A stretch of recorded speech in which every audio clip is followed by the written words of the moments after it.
Okay, check.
Hey everyone, I'm Mitch. Hello there.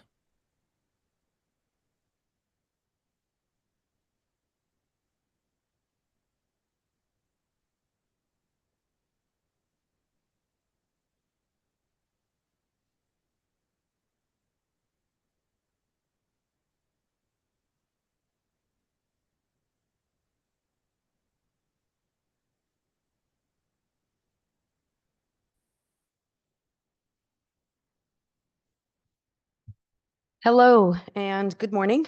I am going to call this meeting to order. This is the Wednesday, January 29th meeting for the Select Committee on Special Education. I'd like to ask if any of my chairs have remarks. Okay, thank you. So the meeting today will mostly consist of a presentation from the Special Education Task Force that's before us. They will do a presentation and then we'll go into question and answer. So I'd like to recognize you all, and please, the mics, you kind of have to just make sure you're speaking right into them, especially for our Zoom viewers. So I think they turn red, but I don't know if those ones actually do. But just make sure that those are on. Thank you. Go ahead. Good morning to all of you. I'm Fran Rabinowitz. I'm the Executive Director of the Superintendent's Organization, and with me are Attorney Feinstein and Attorney Lobben. We're the three tri-chairs of the Special Ed Task Force, and honored to be that. We just spoke together about how this was an amazing experience over a little more than 18 months with the task force members all bringing different perspectives to the table, and yet being able to come to consensus on the recommendations in the report.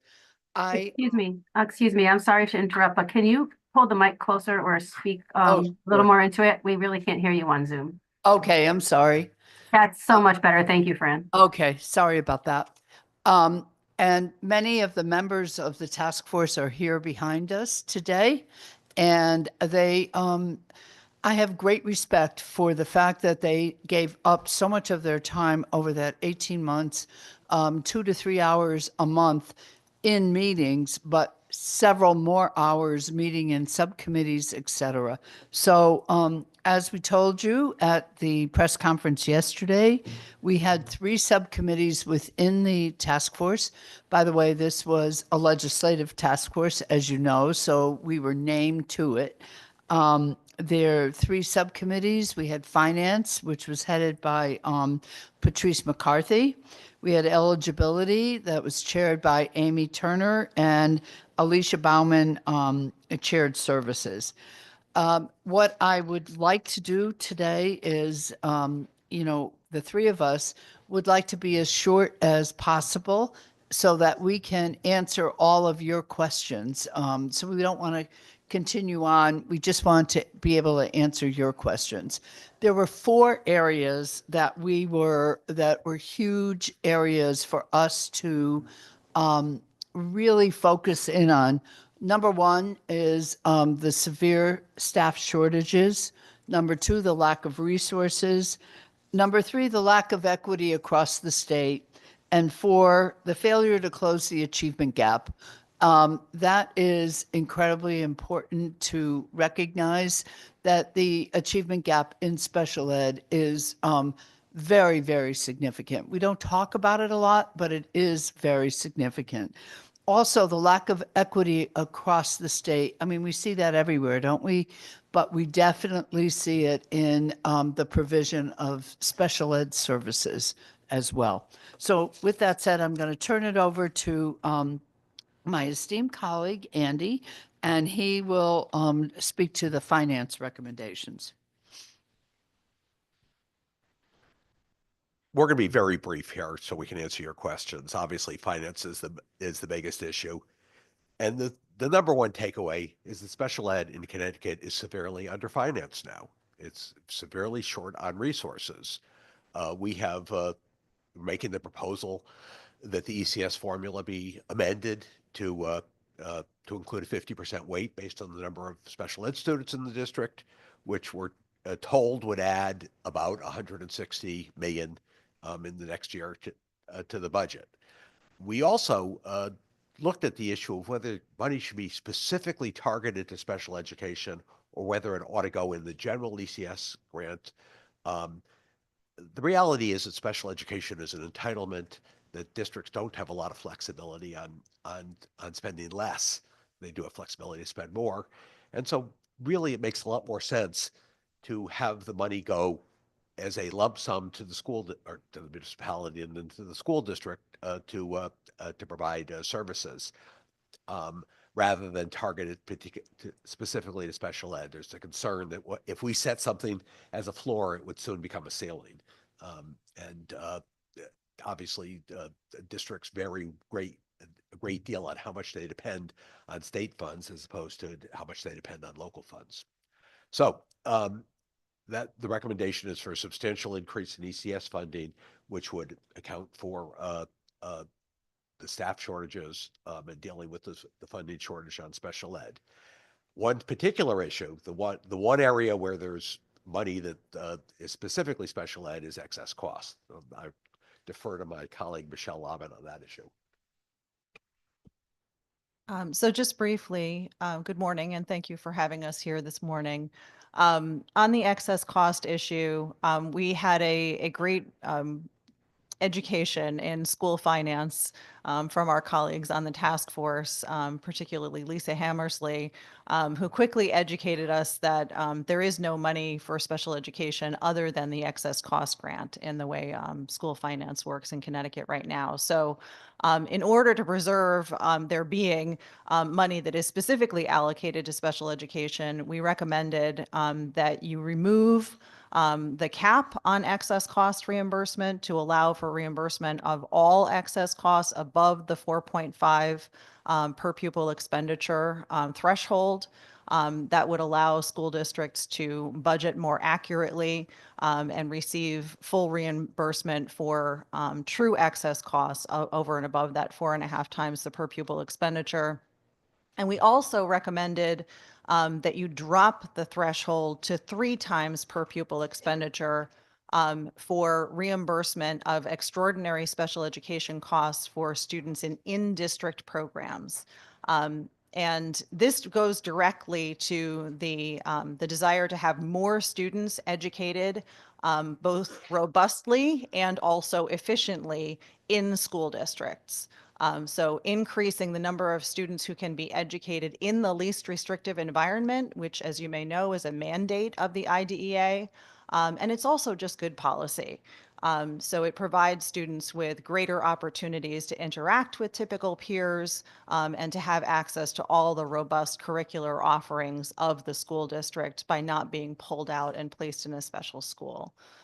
So if you drop that threshold to 3 times per pupil expenditure and reimburse more of the excess costs for those in-district programs, you're actually incentivizing school districts to build more in-district programming and providing additional funding for that in-district programming. So you'll see that theme recurring throughout our recommendations.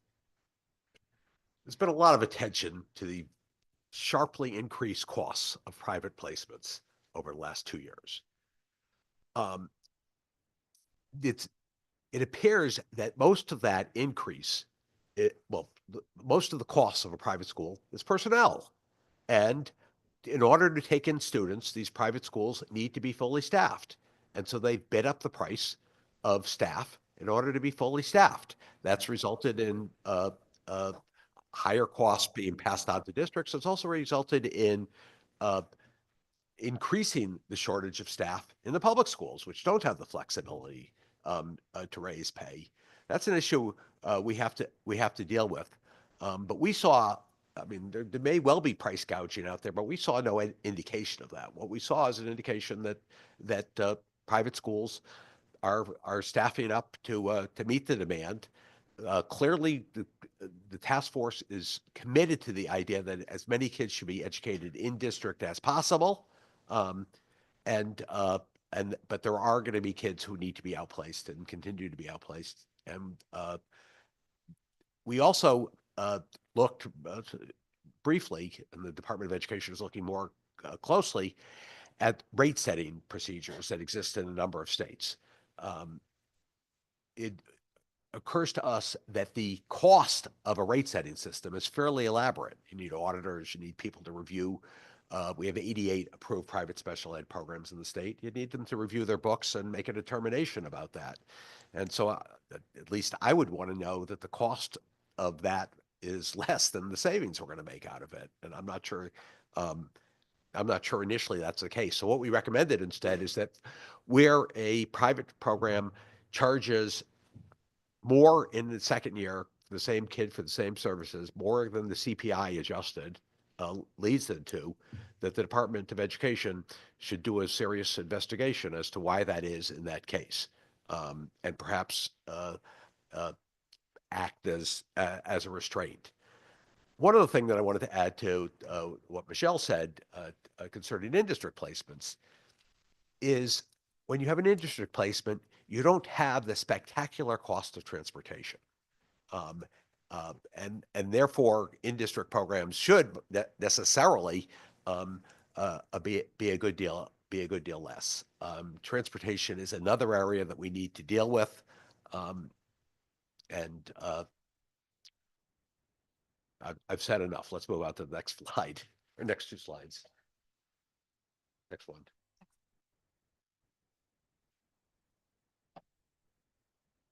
Eligibility.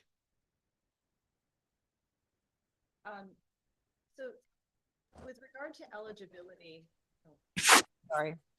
With regard to eligibility, I think that there was a general sense that one of the issues to be addressed by the task force was the increase in identification of students with special needs, and just the sort of what's perceived as an inflation of that number, the eligibility number, percentage of students identified as requiring IEPs.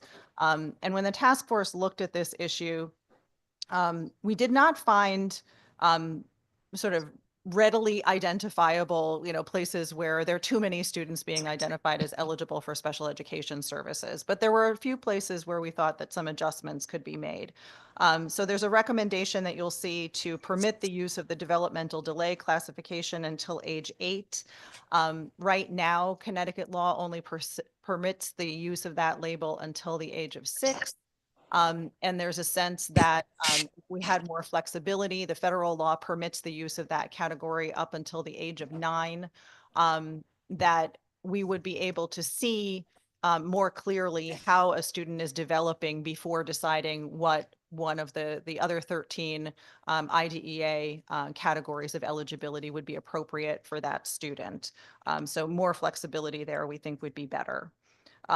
We made some recommendations for the Department of Education to update the eligibility guidelines and tools every 3 years and provide training both to school officials and to parents in understanding how those eligibility criteria work, and that they should have special emphasis on cultural competence. And again, addressing that equity issue and making sure that we are not over-identifying students of color, students who are English language learners, et cetera. We also made some recommendations around auditing the restraint and seclusion incident reports to ensure consistent application of law. There was a sense that there is sort of procedural auditing happening right now, but not necessarily as much emphasis as we would like on sort of substantively reviewing when these extraordinary procedures, which are only supposed to be used in the case of a true emergency where the student is endangering themselves or others in that moment, and there's no other way to interrupt and keep everyone safe. There's a sense that that procedure may be used too frequently. And so we'd like to see some more robust review of those incidents of seclusion and restraint. We also made a recommendation for maintaining or mandating a robust multi-tiered system of support, or MTSS, in each school, with the Connecticut State Department of Education responsible to ensure compliance with that. This is one of the early intervention procedures that are used in Connecticut school districts to ensure that we're not over-identifying students with disabilities who may have issues that can be dealt with more quickly, and sort of get them back on track more quickly. So robust intervention at the general education level to ensure that we're not engaging in over-identification. We also made a recommendation for removing the gifted and talented identification process from special education. This is an area where gifted and talented identification and programming is not part of the federal law, but it has become part of special education in Connecticut. And there was sort of unanimous agreement amongst the task force members that that's not a good fit. And so not that we wouldn't continue to identify and districts wouldn't continue to program for gifted and talented students, but just removing it from the special education or the exceptional student positioning. And that the State Department of Education would then design that standard eligibility process for gifted and talented identification, and it would become part of general education rather than becoming part of special education. Before I go to the services, I just want to add one piece on the MTSS, the multi-tiered system of supports. I come from a background from the urban districts. And one of the things that I think when we look at equity across all systems is that we sometimes don't see special ed on the continuum of the services that we provide to all children. So what I'm saying there is I served in Bridgeport for 3 years as the interim superintendent. You had tier 1 instruction, which is in the classroom, with the children. At that time, there were 28 children in a class, many of whom had serious needs. When I went to tier 2 to say, so who helps with that instruction? There were very few reading teachers in the district or people that could help with behavior so that we could intervene prior to those children needing to go to special ed. I didn't in any way think that the teachers were wrong in identifying kids for special ed. There were no other interventions available for them other than special ed. So I want to point that out, and I know it is not directly under the special ed umbrella, but I think we have to think of special ed as being part of the education of the whole child and think about how we might personally mandate that those system of interventions be present in every school district. I think that is incredibly important. I think in some cases we are over-identifying because we don't have those interventions in place to grab the kids early and intervene and remediate what needs to be done. So the other piece is, of course, we have a tremendous staff shortage. You know that we have a staff shortage in all areas, but most especially in special education. And part of that, I've argued forever, is salary. Part of it is working conditions in some districts. I also think that overall in this nation, the respect for the profession isn't what it once was and isn't what it is in other countries, to be quite honest with you. There is a lack of respect many times for the autonomy of the teacher, that the teacher brings the skills and knowledge to the table, and that sometimes we feel that we have to mandate over and over again to get what we need. And all I'm saying is teachers have the ability and the knowledge and the skills to deliver. And I'd like that we'd like that autonomy to be restored to the teachers, that respect, and certainly salary is part of it, but so were our working conditions. Sorry, but 28 kids in a first grade class is just unacceptable.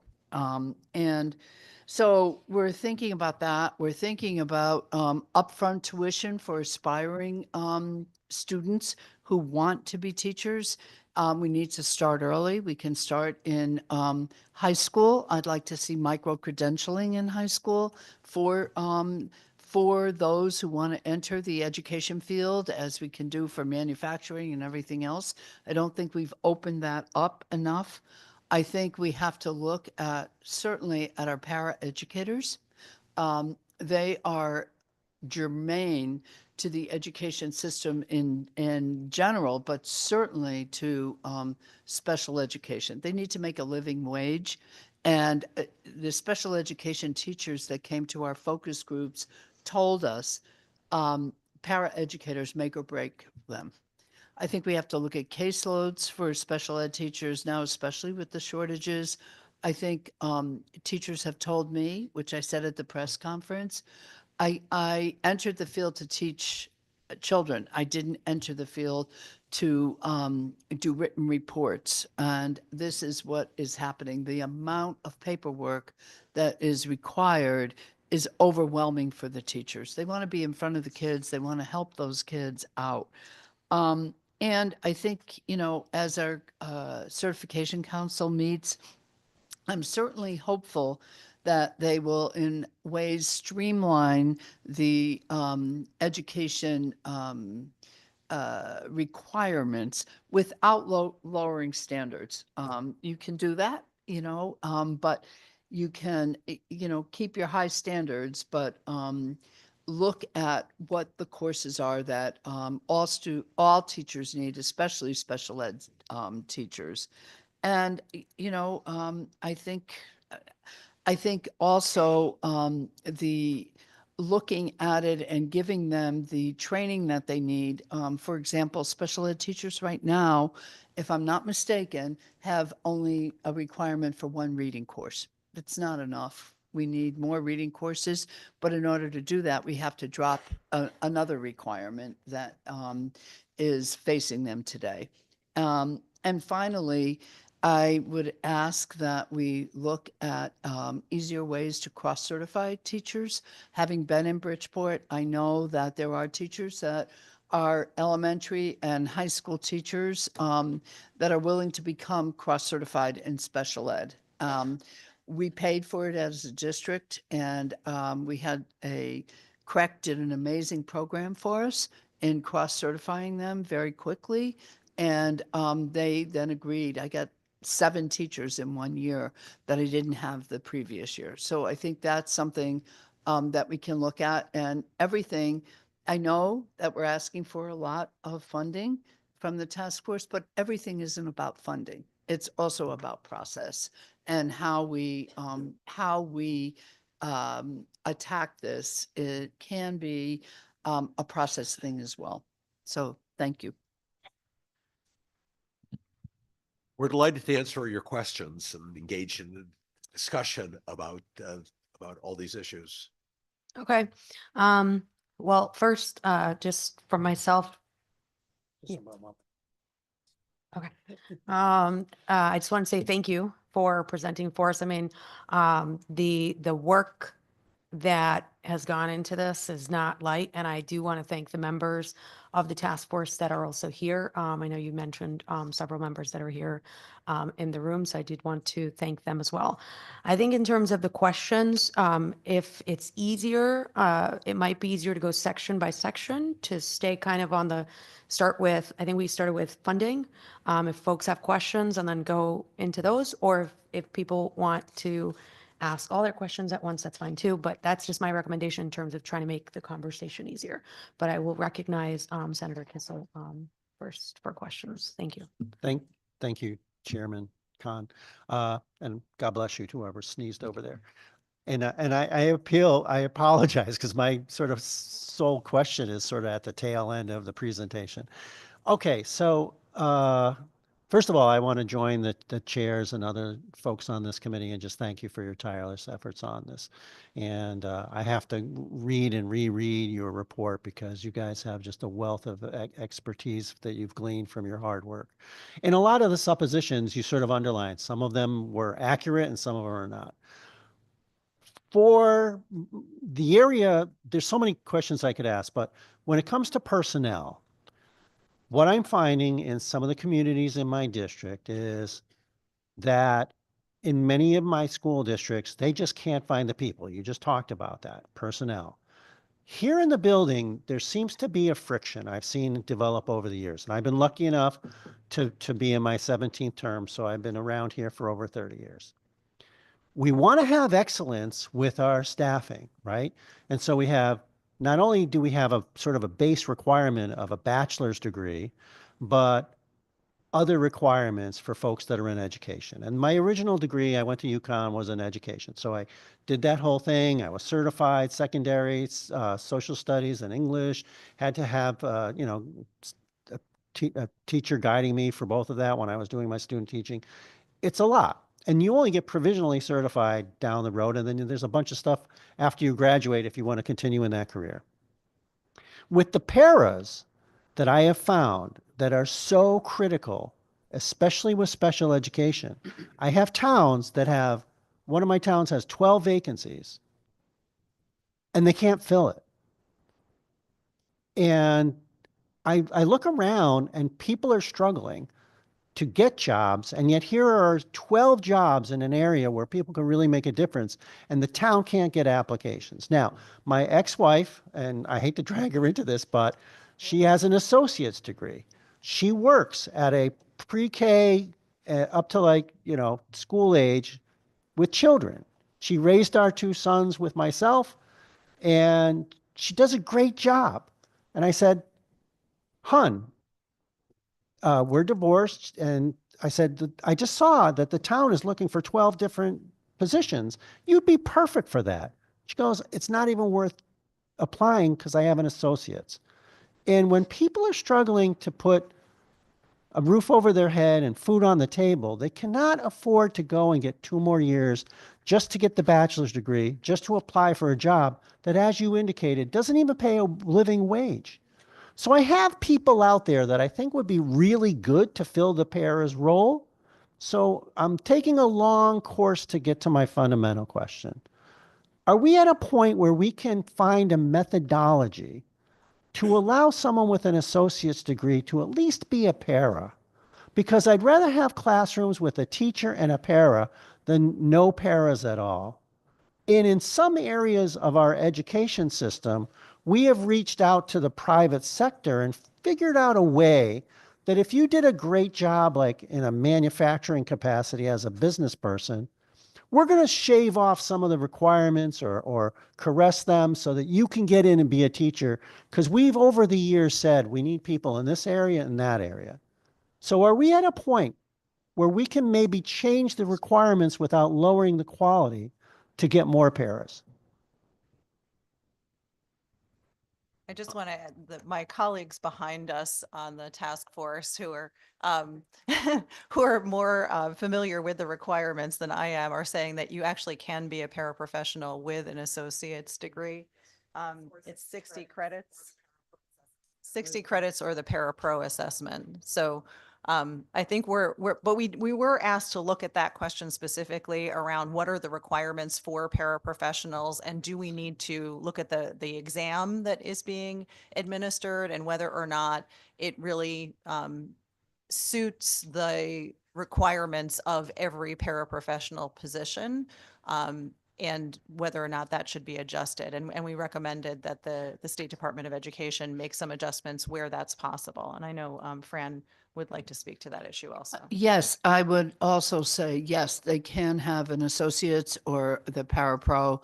And, we did ask that the parapro be looked at, but I also know from our focus groups and from a lot of discussions with paras that I've been told part of one of the major reasons is health benefits.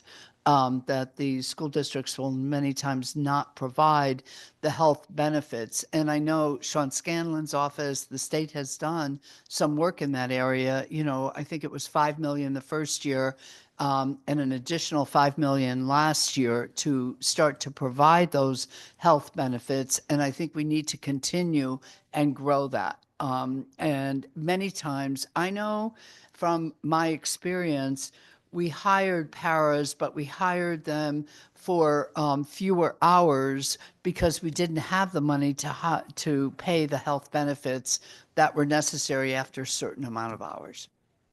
I appreciate the indulgence of the co-chairs. I know I'm naturally long-winded, so I apologize for that. But if you could, as ranking member, and maybe for the whole members of the committee as well, that's news to me. I mean, I guess it's out there, but people that I talk to think that if you have an associate's degree, you can't even apply for these jobs, and they don't even try. So if there's a way to do it, or if there's a test that can be taken that doesn't cost an arm and a leg to open up the doors, I think that starts to but gets us down the road in a lot of ways. And you had indicated that people are maybe being classified as special needs when there's other things. And, if you have more paras in the school system, I think that helps the teacher maybe not necessarily have to go down a path of classification or over classifying individuals so that they get the services that they need. There's a ton of other areas, but I owe it to the committee to go and do my homework before I ask and blab any more questions, but I really appreciate it. And again, really enlightening, and there's so much to learn here. And my premise is I need to know the universe before we can even begin to fix it. But thank you so much. And thank you, Madam Chair. And thank you, Senator, for bringing it up. And it probably is an area that we need to be clearer on and more robust in advertising that is what they need. They can have in my opinion, an associate's degree, 60 credits beyond high school, or high school and pass the parapro.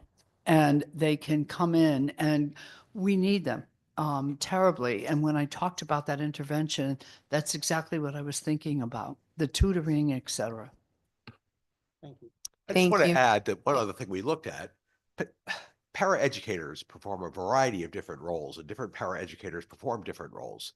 And so we were looking at the possibility of micro-credentialing for different sorts of roles that a paraeducator might perform.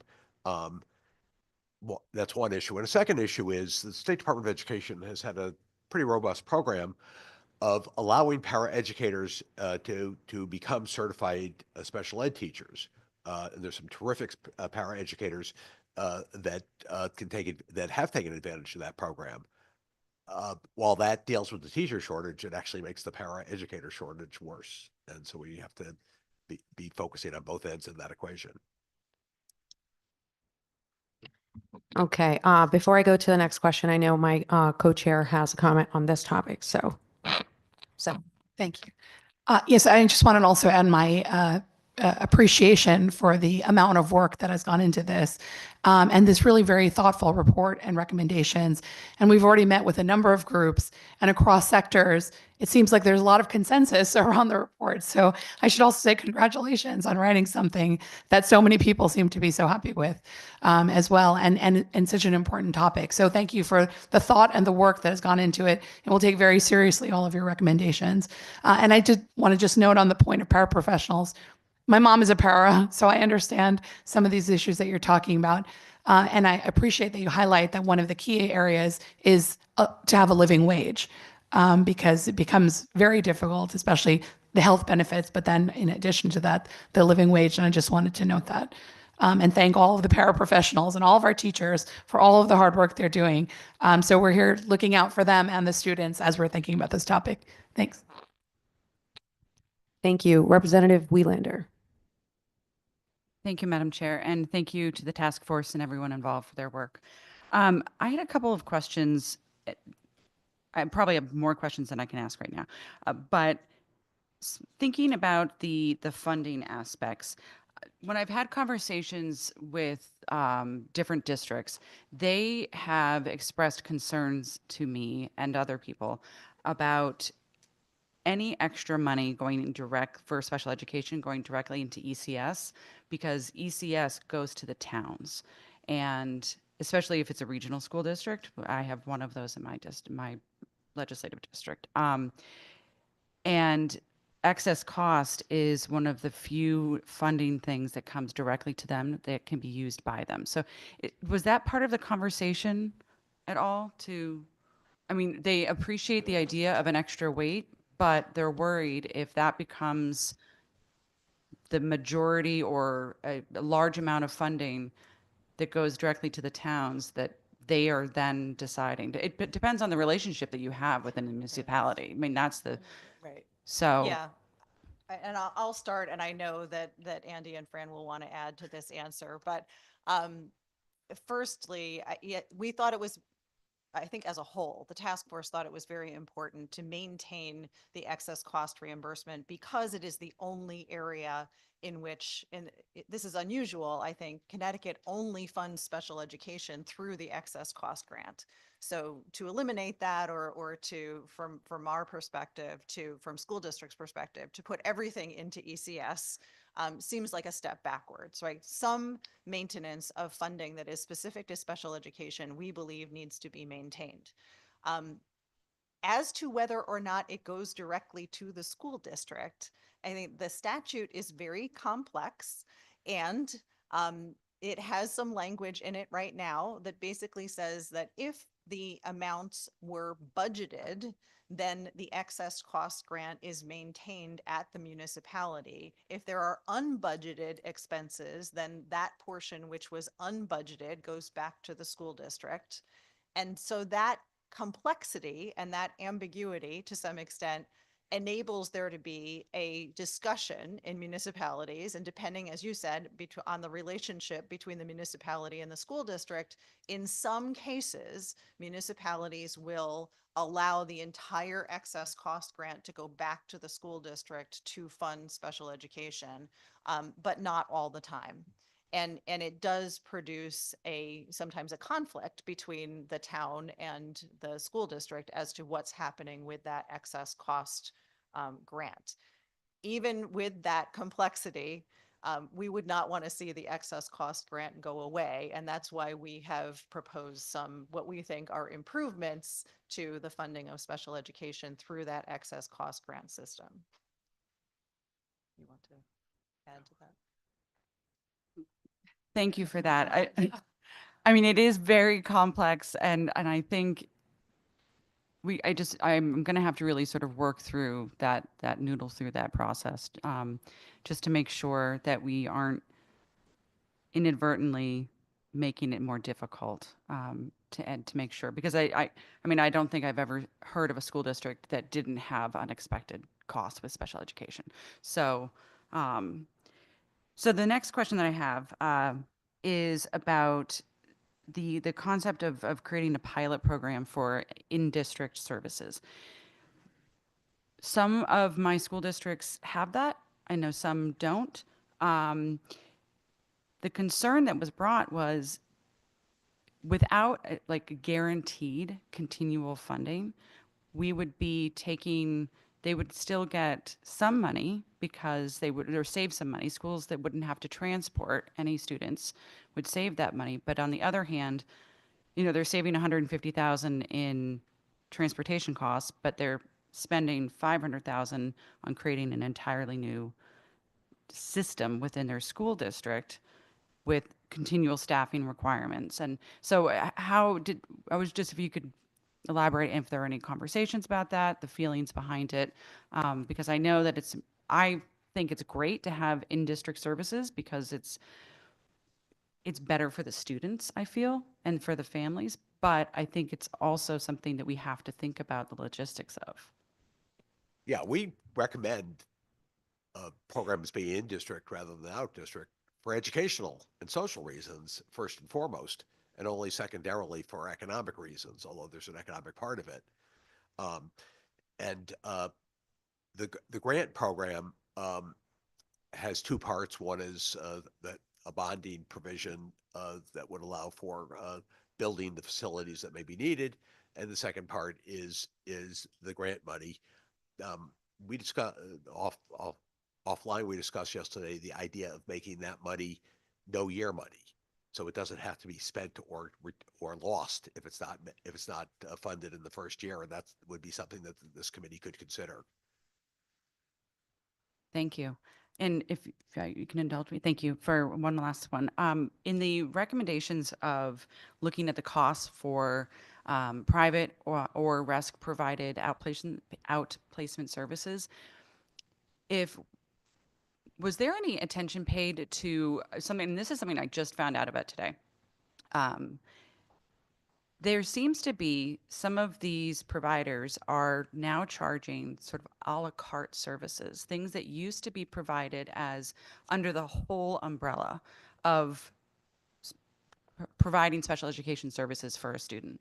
And now there's extra charge for counseling. And now there's a service fee for trying to get Medicaid reimbursement. And now if you need OT or PT, that's another additional placement. So school districts are being given a cost estimate for outplacement services. And then after a year or 6 months, they say, oh, well, you know what? The student need this, this, and this, and this. Things that used to be just part of the package, so to speak. Was that discussed at all? We're well aware of the fact that some private placements, some APSEPs charge a flat rate.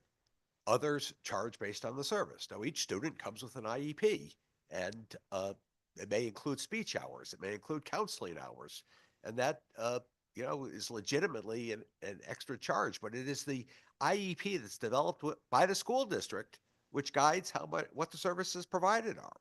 And so I am not.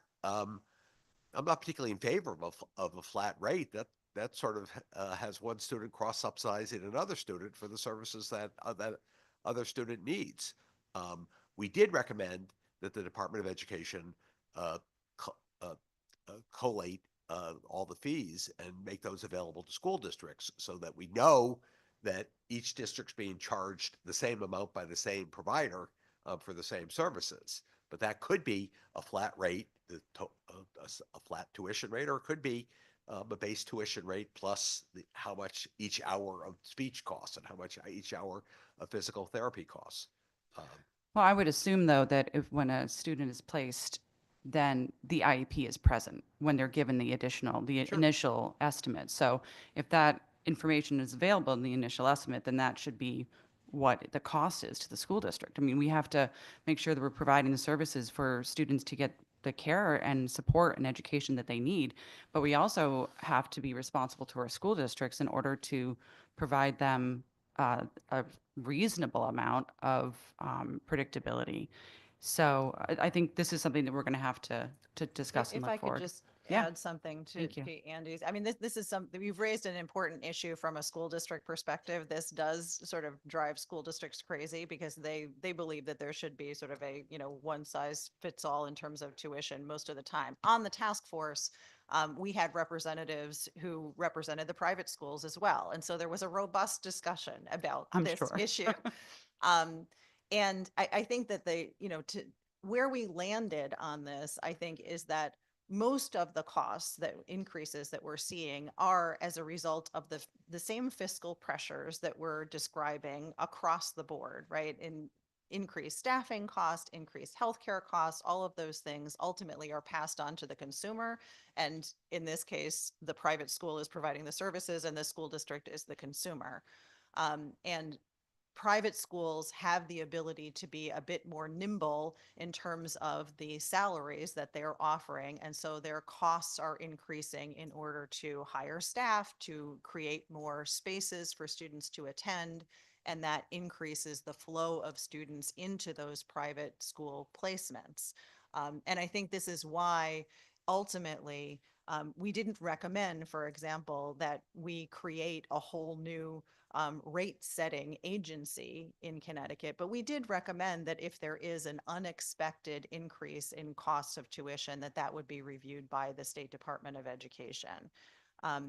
What you're seeing is the economics of special education and the economics of the teacher and paraeducator shortage playing out, and it's forcing, right, in some ways, the economics to go towards the private school placements who can hire more teachers, raise salaries, increase spacing more easily than the school districts can. And so part of what we're trying to do with our recommendations is sort of right the ship a little bit and put more of an incentive towards creation of in-district programs. And the barriers to creation of in-district programs were around startup costs, capital expenditures. And so that's where we focused our attention there. So we're seeing this as it's getting a little bit out of balance. We need to create more balance. Thank you all for that information. Thank you, Madam Chair. Thank you for those questions. All questions are always helpful for the full committee. So I learned some good stuff too. Trying to remember my order, but I think we have Senator Berthel next. Thank you, Madam Chair. Thank you. I have to leave in a few minutes, so I appreciate being able to ask a question. It's kind of a big one, but I just want to say thank you for your work. This is pretty important stuff, as we know, and the level to which you have provided us with recommendations is impressive, to say the least. And I thank you for that again. My question is pretty big. You started off with your finance recommendations making some substantial changes to ECS. We've gone through extraordinary efforts in this building over the 11 years that I've been in the legislature to modify and change ECS to adjust things that were happening in the state in an attempt to provide more equitable funding where it was needed. Your recommendations here are substantial. Okay, and I'm wondering, and maybe you have the answer, maybe you don't. And if you don't, I hope that you can get back to the committee. I'm wondering if you know what the actual overall effect would be. How much more money would have to be provided by the state, from the state coffers, to fund your recommended changes to ECS? And I'll pause there. If you know an answer, if you have a rough idea, if OFA has had a chance to take a look at this, if someone has looked at it, that would be great. If not, I think that in order for us to understand, and I appreciate Rep. Waylander's questions about some of the specific services, I think that was very important to try to vet that out. But I think the bigger elephant in the room, if you will, is what does it cost? And that's going to be, I think, Madam Chair, through you, that's going to be an overarching concern as we move through the last day of session this year and this this select committee. So I'll pause for a moment. I don't know if one of you want to try to take on an answer to that. Thank you. In terms of adding the special ed weight, we're told by the School and State Finance Project that that's going to add about 160 million. We also recommended an inflation adjustment to the foundation amount. I don't have a cost on that, but that obviously is substantial because the foundation amount was set 12 years ago and has gone up substantially since then. We also recommend $20 million as a grant program for starting new programs. That's clearly a cost item. Moving to excess cost at 4.5 times for out-of-district programs and 3 times for in-district programs, we have no information as to how many in-district programs cost 3 times per pupil. There's a reason to think that a similar program to an out-of-district program would cost less because there's no transportation involved. But we don't know that at all, and I'm not sure that information is in any way available. And I think those are the cost items that are contained in this. There's, additional responsibilities and staffing for CSE that we recommend, which would be some amount as well. Okay, thank you for that, and I appreciate that. I know Lisa Hammersley is in the room with the school finance project. So, Lisa, I don't know if you, not right now, obviously, but if you can provide some additional insight into how this may affect, and I might be a little bit out of protocol asking someone in the audience to Well, do something, but she's a member of the task force, a you're very a member of the valuable member of the force, task but- force. So So through the task force and through that constituted body, even though your work is done, maybe we can get some information. I think this is something we have to, and again, I'm so appreciative for the work you've done here. This was very difficult, and your recommendations are very poignant, and I think get to addressing some of the very serious concerns. Every legislator at this desk is dealing with school systems, school districts that have excess cost in special education, and we have to fix it. We have to. I remain concerned as one of the many fiscal conservatives in this building as to what it's going to cost, and we have to balance whatever that cost is with what we can afford and what we have to do, and that's always our challenge. Fran, all the years that we've interacted with my time on the education committee, the larger education committee, that's always been part of our conversation. So I appreciate the answer to the question, and it'll be good to know at the end of the day how this would work and the overall fiscal impact. Thank you, Madam Chair. can I just add one more thing I've neglected, which is we talked about a living wage for paraeducators. We know they're not getting a living wage now. That's a cost item. And if we raise the pay of paraeducators, that's going to force, I think, an increase in wages all the way up to avoid compression. And so that would also be a cost item. We recognize that there's a limit to the state's resources, and how the ultimate bottom line is above our pay grade. Thank you.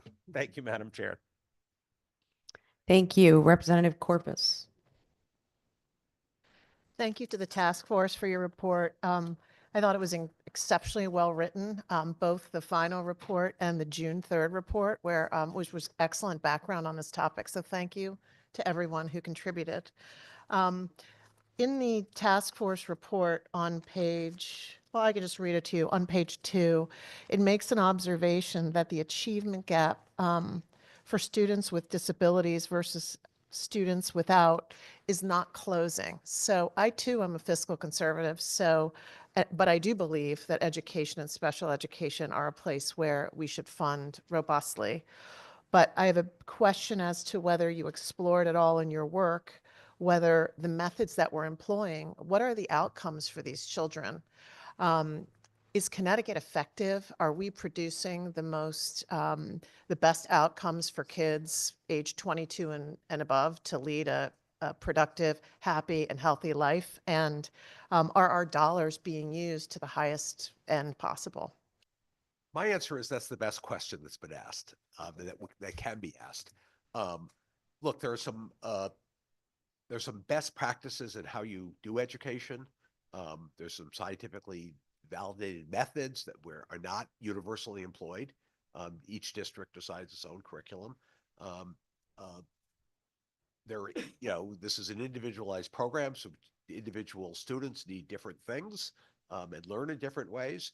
I think there's a lot that should and can be done in terms of how we deliver education to students with disabilities that we're not doing now. But that's not something that can be that the task force really dove into, and I'm not sure that's something that can be done by legislation either. But if I could just add to that, and I see Fran wants to add to that as well. We were not asked to specifically look at methodologies, right? But we did have a lot of conversations about what are the resources that are required in order to provide effective teaching to students with disabilities. And to Andy's point that there are effective methodologies available that are not necessarily being utilized well by every district.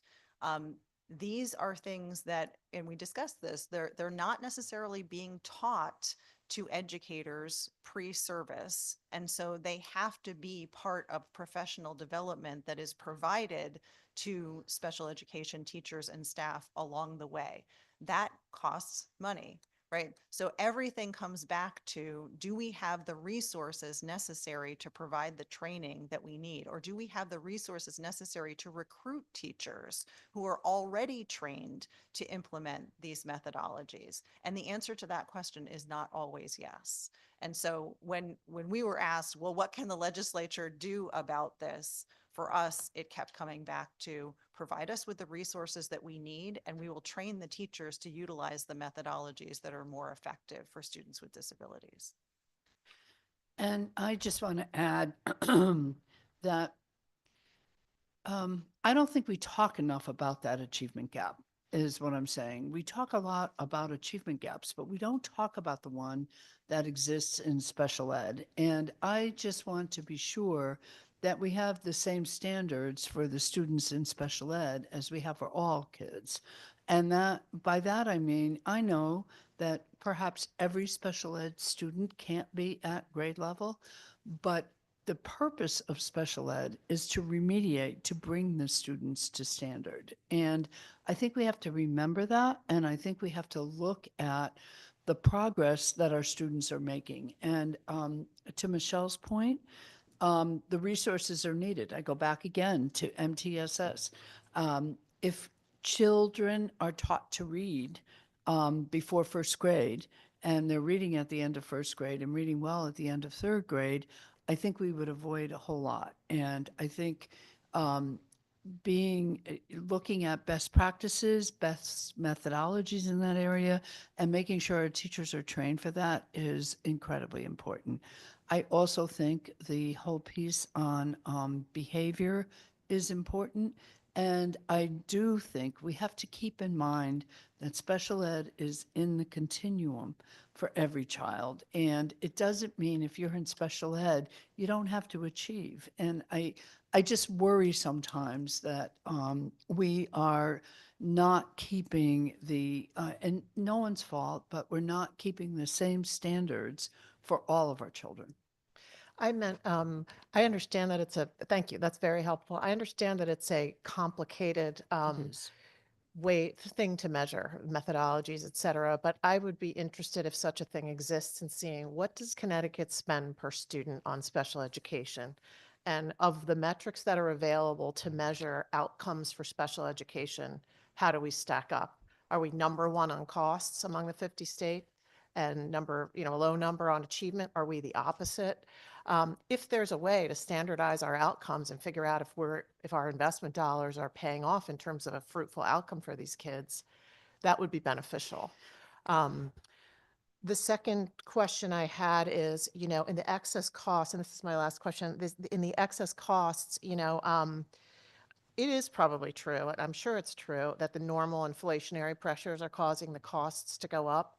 But this is a very, in a way, it's a dysfunctional model to outsource so much.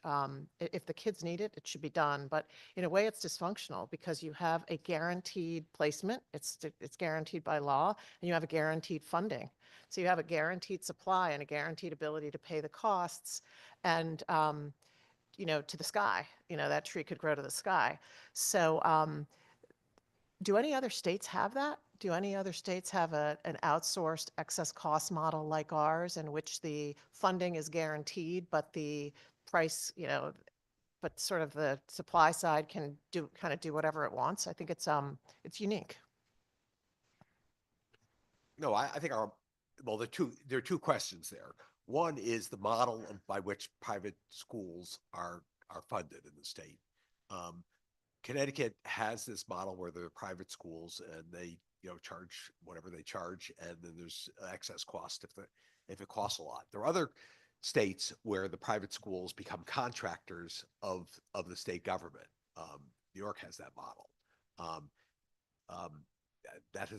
don't think that it's resulted in reduced costs or better outcomes necessarily. And then the excess cost model, no two states fund special education the same way. And there's a wonderful chart, I think that I'll send you the link for that. that shows how it's funded in various states. I am frequently asked, who's got the best model?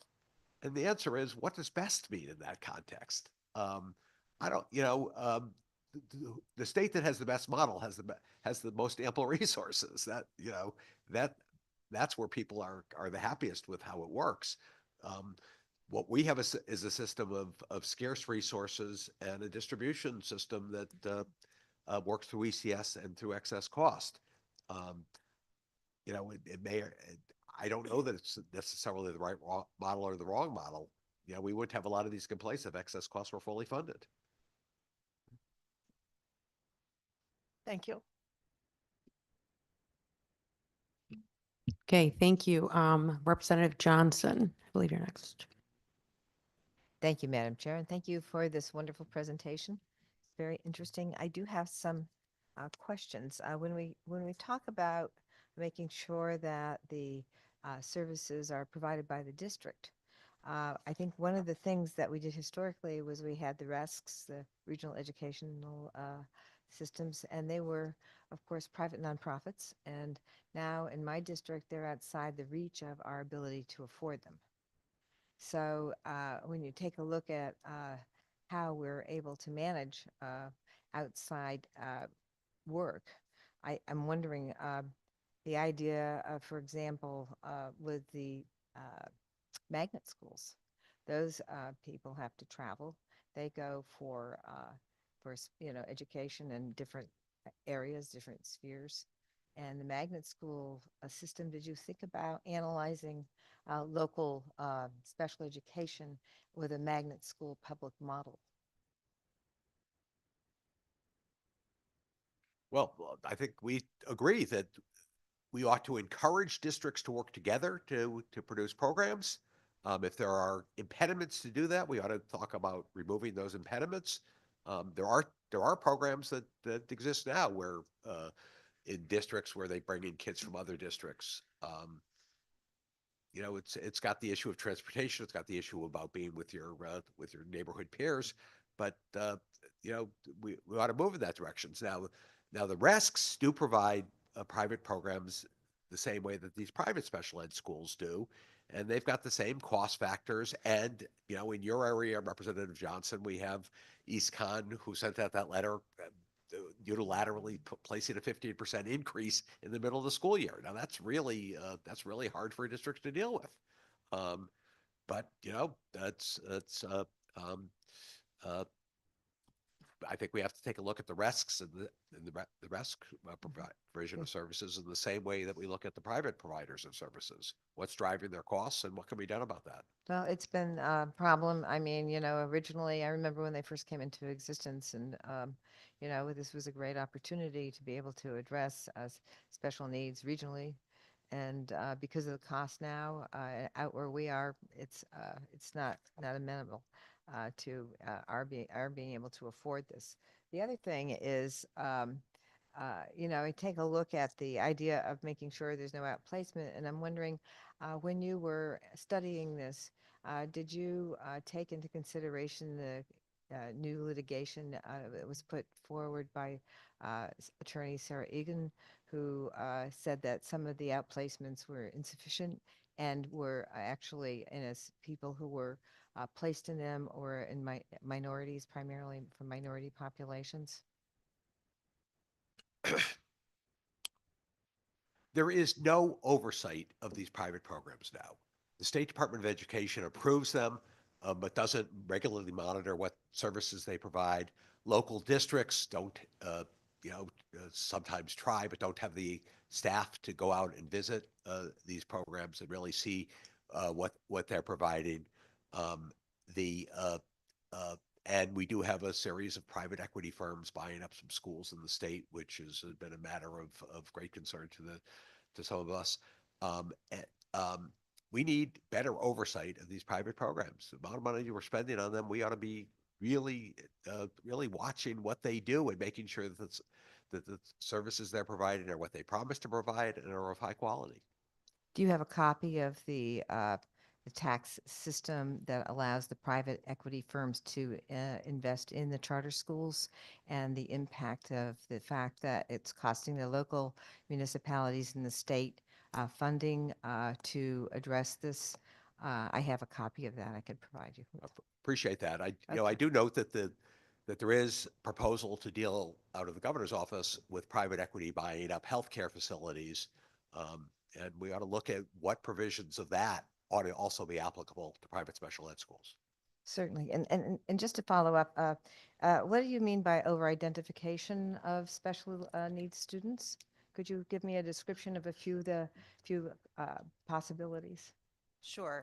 Just on the point about sort of using the magnet school model to create programming for students with special needs, we did have a lot of discussion about what's a good model and success stories around programs, inter-district programs that have been created to serve the needs of students with disabilities. And that's part of the reason that we recommended the pilot program to create in-district programming to provide more incentive to do that and to provide more in-district programming options. On the issue of over-identification, if you look at, I'm not the person who has the numbers in my head the way some of my colleagues do, so I'm not going to cite you chapter and verse on the percentage of special education students, but our percentages have been rising over time. And each year there is a discussion about why is the identification rate going up? Why is it going up after the pandemic? In what categories is it increasing? And is it increasing? What's the reason for is it an over-identification or is it just a just-in-time identification? And so the concept of over-identification, I think, is mostly around the idea of I think what Fran referred to earlier, where the only game in town is special education. So if you have a student who is underachieving and needs special help, right, the only place to go with that is special education. And so the student gets identified as eligible for special education services, whether or not they truly have a disability. And so that's where we try to move robust intervention at general education, at what we call tier 1, and increase the quality of the services there to prevent that over-identification. And just to follow up on that, so one of the things that I found in my district, we have the largest percentage of students that have a home language that isn't English.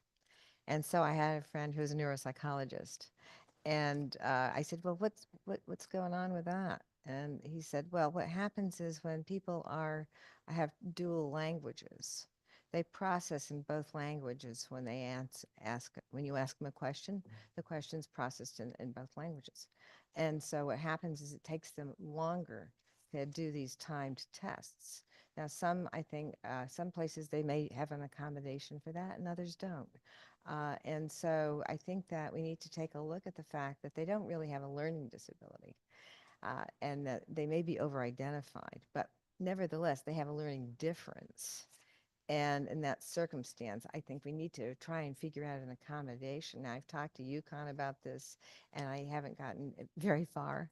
And I'm thinking that maybe we can create a situation where our students that are dual language will be able to have that extra time on those time tests because they're not addressing their needs, and then they don't have the accomplishments perhaps that they could ordinarily have because they're graded based on these time tests, and it's a real problem. Have you looked into that? Yes, Representative, I would also say to you that you're hitting on something very important. I think our multilingual population is growing rapidly. And I think that many times, not many times, but sometimes, students that are multilingual become identified as special ed, when in fact, we need more strategies and interventions for them as multilingual students. I just want to add one thing in terms of the RESCs. We do classify the RESCs as private placements, yes, but I want to say that it's been my experience that most RESCs are much more cost effective than private placements. I also want to point out that in many cases, the RESCs are now coming into the school districts to run programs within the school districts, which cuts down on the transportation as well. I think it was unfortunate that East Con had to raise prices mid-year. I think that was very difficult. But I think that was due to an old debt that was there, that the deficit was horrific. So I think that I just want to point that out. They've been good partners with school districts in providing quality program for our special needs students. Thank you so much for that. And that raise was at the same time we lost $500,000 from the, according to the Office of Fiscal Analysis, they took money from us. They took money from other districts that had revals. And we were told the other day that it wasn't due to reval, that it was due to just property values increasing. But nevertheless, we lost that money. We got that increase. And this all has, when you have a very low income population already, it really, there's really nowhere else to go. Other places may be able to raise the Board of Ed funding. But in our district, it's already very, very costly based on the income of the people. And we do have every year, we do have a referendum on the budget. So every year, every year, for years, we've run into problems we've had to have them over and over again. One year we had to have 5 different referendums because it's so difficult to fund. Let's see, I think that's it for now. And I know I have many more questions, but thank you so much for all your work. Thank you. And before I recognize the next question, I did just want to make my own comment. I try to, I'm trying to limit my comments until the end. But as you know, I am a special ed teacher. And this topic or the discussion on over-identification has come up a couple times. I think that terminology in itself, I'll just be honest, I personally do not like, because what it suggests is that one, that those that the teachers that we have certified, the state has certified, are somehow not doing their job accurately. And I think that is an unfair assessment. I do like that you had pointed out in the task force report that due to us not having other systems in place in general education, that often special education has become the catch-all for needs in general. And I think we can't have this discussion without pointing to that. So one of the best parts of this report is your focus on really boosting MTSS and tier 2 interventions. That would help to catch a lot of difficulties that students have that may not require that intense of a need. You can have a little bit of a learning need and be okay with tier 2 if it is a robust tier 2, and not need tier 3, but we don't have, unfortunately, most school districts do not have a robust tier 2. And so special education becomes a catch-all. And while we may end up catching some students that may not have needed special education and could have been okay with just tier 2, there are also probably, I would argue, an equal number of students that are not identified and that go through high school without that identification. And so while there may be a few extra because we didn't have those services, there are also students that go through high school without identification. And so my personal preference on that terminology of over-identification, I don't like. I think if we're talking about this topic, misidentification, you could say, or some other way, or just speak to that. But I think just using that term somehow suggests that we have an enormous amount of students or an incredible, we're going over in that diagnoses. And then I also just wanted to reference 2 days ago, we had our meeting with OLR and OFA.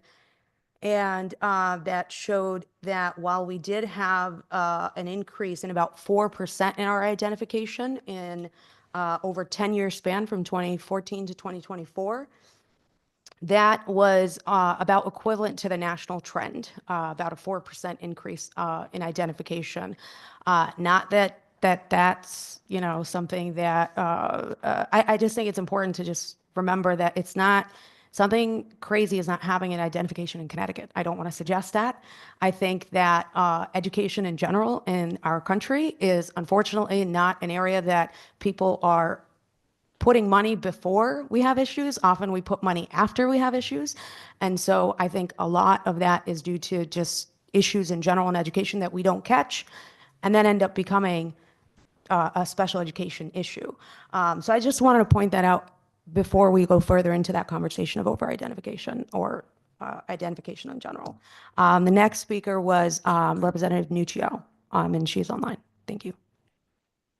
Thank you, Madam Chair. And actually, the chair and I had a pretty good conversation literally about what you're talking about yesterday. And I agree with her on the fact that we don't have the resources on the tier 2 to help the kids that are right on that borderline. And then they just kind of get pushed over to special education. That's not necessarily where they need to be. With some good supports, they would never see a special education designation. So that kind of brings me to my first statement here. And please correct me if I'm wrong, but when we were just recently talking about this, we were basically saying the achievement gap isn't really discussed too much in here. And I find that disappointing because if we don't understand the whys of all of this or how we can correct at the base level, you know, this just becomes a financial report. If we have more money, we can do this, right? And it's not all about the money here at all, actually.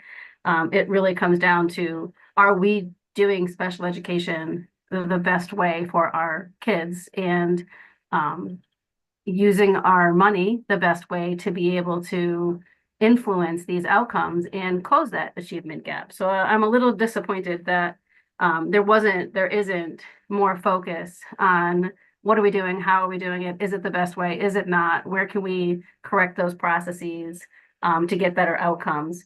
And then one of the things that I think we have to kind of recognize here is besides the superintendent at budget time, there is nothing out there right now that shows an increase in our birth population until last time I just looked, 2055. Up through 2055, we are projected to continue to have lower birth projections and lower kids in school. That means lower enrollment. So when we're talking about trying to get more resources, we are looking at having to reduce teachers.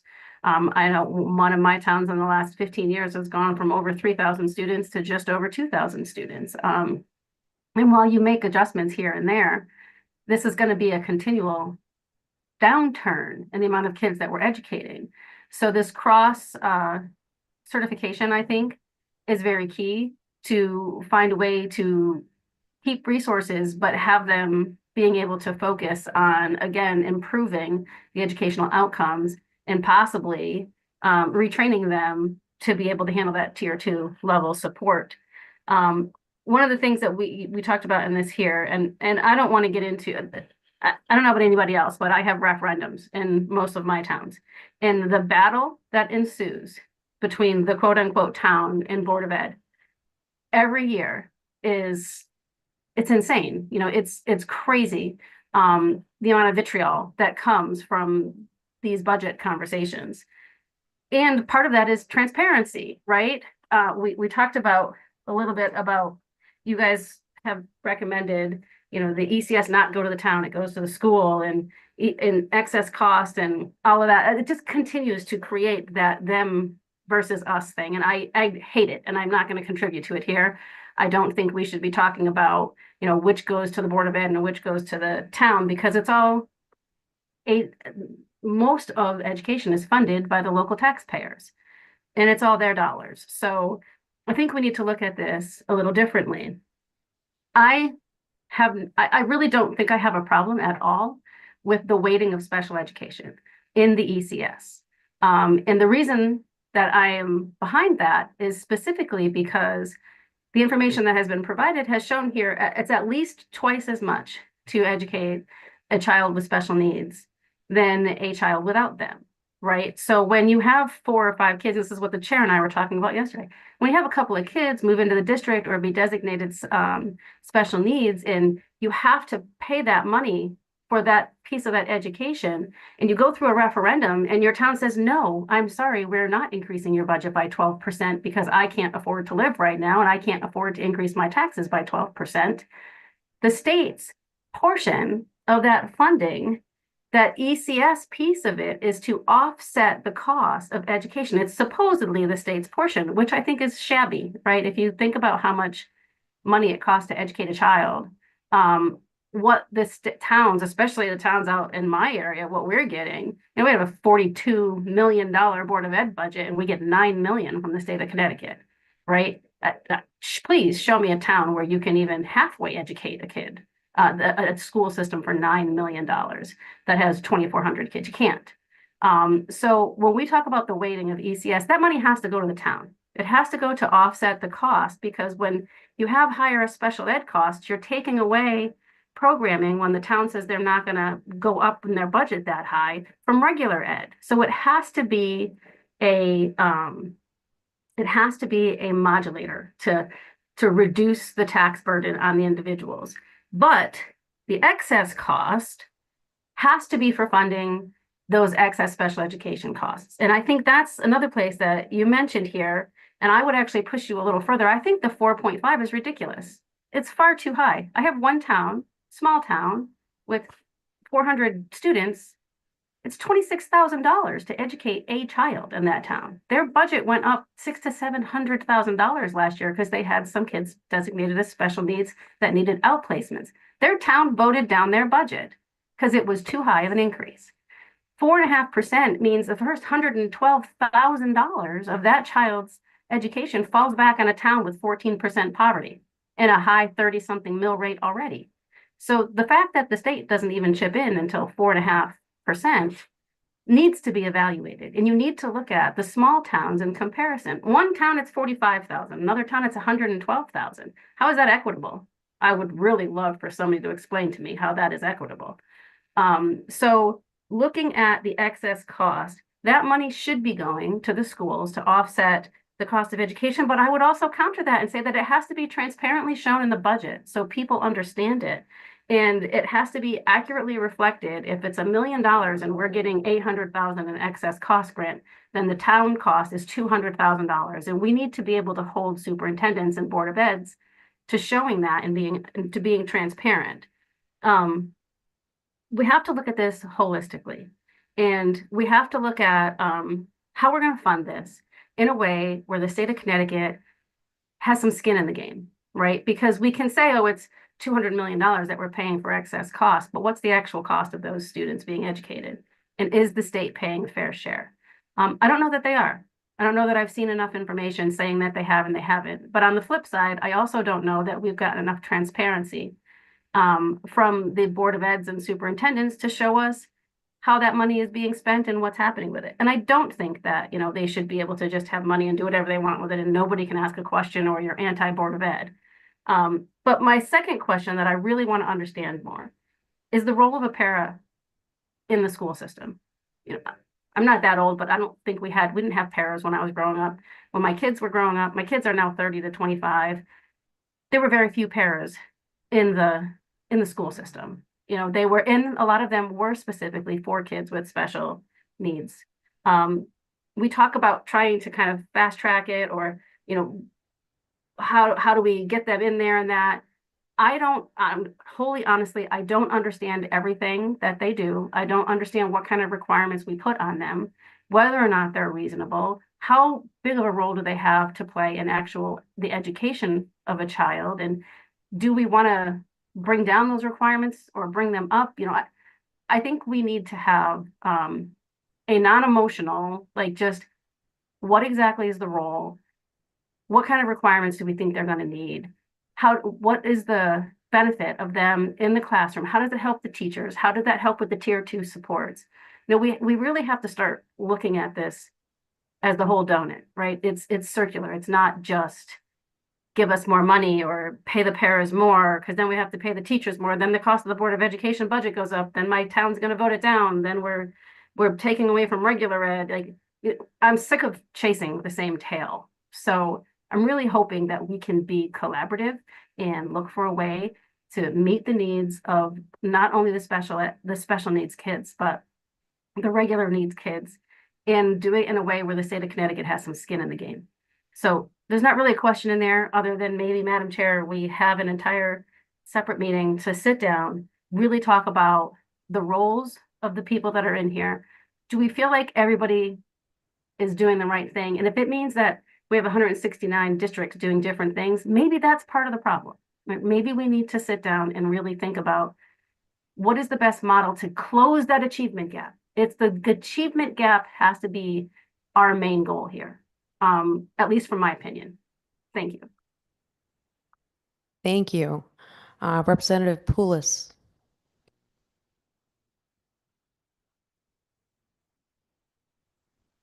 Thanks. Thank you. I'm very interested in the finance recommendation about incentivizing in-district programs. And I say this for two reasons. One, and I was talking to some of you yesterday, my period one class has 17 students, 14 of which have either a 504 plan or an IEP plan. That's 11 IEPs and 3 504s. And additionally, in 2023, Representative Curry came to Southington and we toured one of our programs at our elementary school that services students with special needs in district. And both at my school and where I teach, which is not where I represent, and where I represent, these in-district programs are vital to providing services at a cost that is just simply affordable to our communities. We could not operate in either place, and one is a Fairfield County school, regional school in Fairfield County, by outplacing these students. And so I'm very interested in exploring this, helping districts, rewarding their creativity to be able to serve the needs of our kids in our district. And as a public school teacher, I think that our kids are best placed with their teachers of record and the support staff that are working in their classrooms. And so we talked earlier a bit about what the fiscal impact of your proposal would be, that it's not quantified at the moment. We've been able to quantify the weight in ECS. And I would think, I've sat down with Superintendent Southington Public Schools, and he gave me an estimate, a quantifiable estimate of what it would mean to follow your finance recommendation on the incentivization in terms of dollars to our district. I think that we probably know, CSDE knows what districts are doing in-district programs. And so, my request would be to reach out to those districts and ask them to try to approximate or quantify what this would mean to them fiscally, because we need to know as a committee what the fiscal note, the implication would be for moving forward with this recommendation. Now, I ask that because, and the question I have for you right now is, and it's going to be anecdotal because we don't have the amount of the cost of this incentivization would be. Which of your financial recommendations do you think would have the greatest return on investment for districts and for students? And how does that return on investment compare to the other? If you could compare your different recommendations, which has the best return on investment for districts and students and families? And in particular, I'm curious about that for these in-district programs. And so I don't know if you could speak to that. Well, first, I can speak to your request for us to do more work. Under the statute, we are out of business. Oh, Um, I mean, I'm a high school Spanish teacher. I envision a Google form, and just a quick email to these superintendents to get just a rough estimate. I mean, to say we don't have a fiscal note on a recommendation, to me, something I support and something I see as a tremendous value to districts is slightly concerning. And I've introduced legislation to support that recommendation. But I think that my good colleagues in the legislature would be hesitant to blindly support a fiscal recommendation that we can't know what the dollar amount would be. Well, okay. So in terms of your first question about what has the biggest fiscal impact, I've got to say that the staffing shortage is just so critical. Kids are not getting the services they need now, and we've got to do something about that. And that we basically focused through the additional weight on ECS. So, that's the biggest number, but it's also the biggest need, to have the money to hire staff. As to your second question, as to the Google form question, the state has now implemented CT SEDS, which is a centralized IEP system. And it seems to me that there could be reports drawn off of the data that's already in there based on the IEPs there as to what programs would be priced out at over 3 times per pupil. I think it's a job for an economist to do, but I think that rather than asking districts to do it, I think that it can be drawn from that system. That'd be my impression. I know Brian's sitting behind me and is about to choke me, but I think that it can. Well, no, I mean, there may not be financial information, but there's hours of service, and you could establish a price for each hour of service and come up with numbers based on that.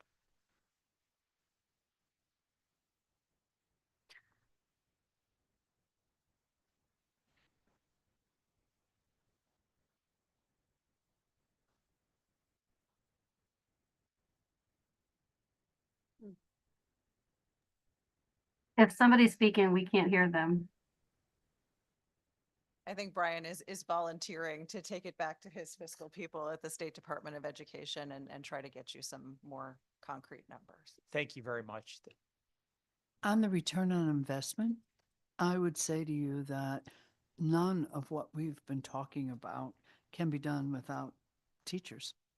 And we're short. I mean, all you have to do is look at Waterbury. They're short for 50 special ed teachers. How could we ever incentivize them to start their own program if they don't have staff to do it? So I know that that's a big number, and I'm not looking for that for just special ed. I'm looking for it for all teachers. I mean, we had a 1986 Enhancement Act. That was a return on investment, guys. We got many, many, many more teachers in, and that shortage was done away with in 3 years. And so I think we have a return on investment stats from that. I also think in the in-district programs, I don't know, I don't pretend to know the entire cost, but I will say we have a little something to go on if you look at the Smart Start programs for preschool. Think about that. Schools were given, I know when I was in Bridgeport, I was given $100,000 for each classroom to begin a new classroom of preschool students. Now, we're not talking the same thing, but the model is there. I think we could build on that model.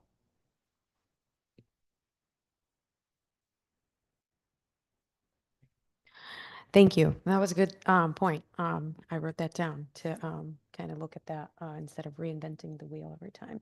Representative Zupkis. Thank you, Madam Chair. Thank you for coming. A lot of my questions have been answered and a lot haven't. I apologize for coming in late and that I have to leave now.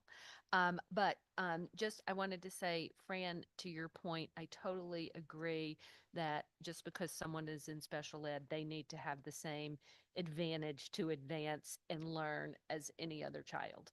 I do understand there are children with much more severe needs that may not be able to learn. They could learn something, but never at the rate of others. So I understand that. And I also appreciate the, I don't want to use over whatever that term is, but, I do believe there are a group of kids that just need a little extra. My daughter was one of them. She was in special ed, really didn't need to be in special ed, and eventually got out of it.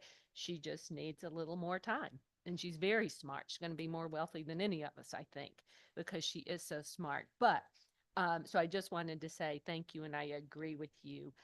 One of my questions that haven't been asked is regarding the private outplacements. Who do school districts say, I'm going to send my kid to this one because of their needs? How does that work? Well, there are 88 approved private special education placements in Connecticut. They each have their own grade level, their own geographic area, their own specialty. And so what happens most frequently is the special ed director will say to the parent, we think your child needs to be outplaced.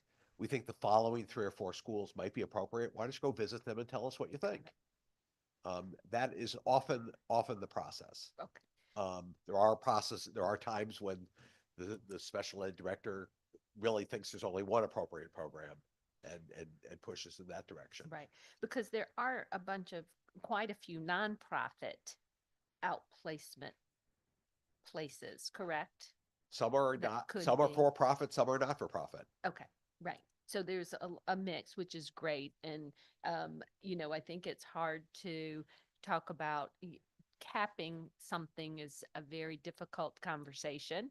But it's why is special ed so expensive? And so, I do really appreciate the regional look at it. I think competition drives costs down, without saying you can only charge this or that.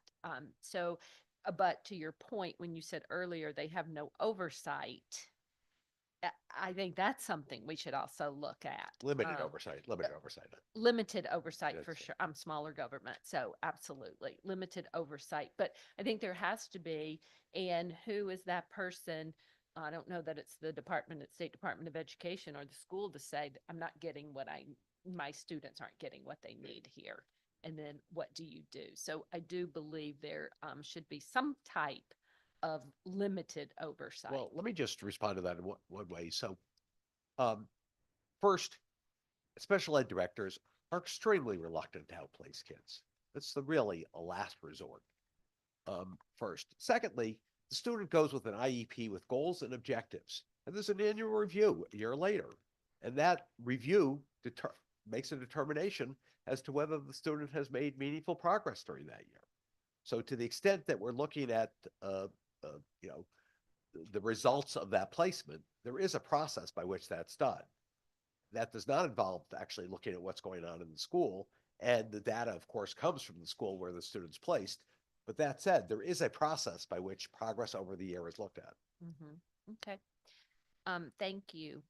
Also, just, I know we're not there yet, but I am just going to drop it in real quick about the shortage of teachers. And I hope, Fran, you will put forth all the paperwork mandates to the Education Committee because we have a bill raised about that. So maybe that would help.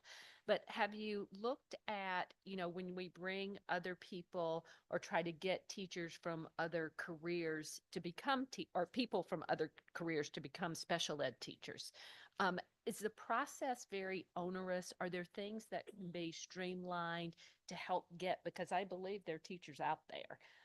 And so the process seems to be very challenging, I think. I think that we do have an alternate route process, and even our own CEA president, Kate Diaz, went through that alternate route process, and Representative Poulos as well. That's wonderful.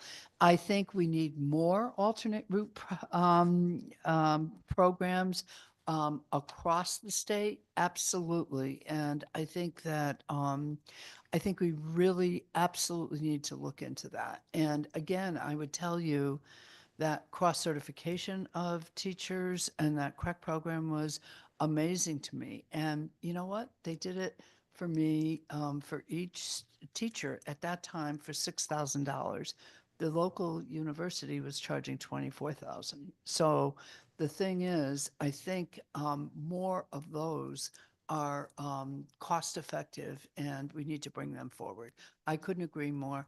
I also think, as long as I have the mic right now, we ought to be looking at high school kids and micro-credentialing them. And I could see us micro-credentialing a student in high school to be a paraprofessional, to start there as a para. They'll have high school, they can take the parapro and and become a paraprofessional, and hopefully then even continue as a para or move on to teachers, to be teachers. But I think we need to start early with that. Thank you. And just my last kind of statement is, it is going to cost money. We know that, right? And we're going to have to, without blowing through the financial guardrails, figure out, sit on finance, everybody wants money, right? And so we do have to figure this out. There are going to be some really hard decisions to make, but I would be really curious. And maybe before I got here, you talked about this. I've heard how we need more money. I haven't heard how it's going to lower the cost of special ed. And to me, that's the biggest thing we talk about. I think I'm not sure the real reason you were formed, but really the costs are so astronomical. How can we get costs down? And so I'm curious as to putting money into it, where are we going to see the costs coming down? I think our recommendations around development of in-district programs is really where you're going to start to see the cost coming down. Andy referred to this earlier, but there is a tremendous amount of money that's spent when we start talking about out-of-district programming on transportation services. And so, reducing those transportation costs, developing a program in district that doesn't, a kid can just get on the same bus that they would get on anyway and come to school.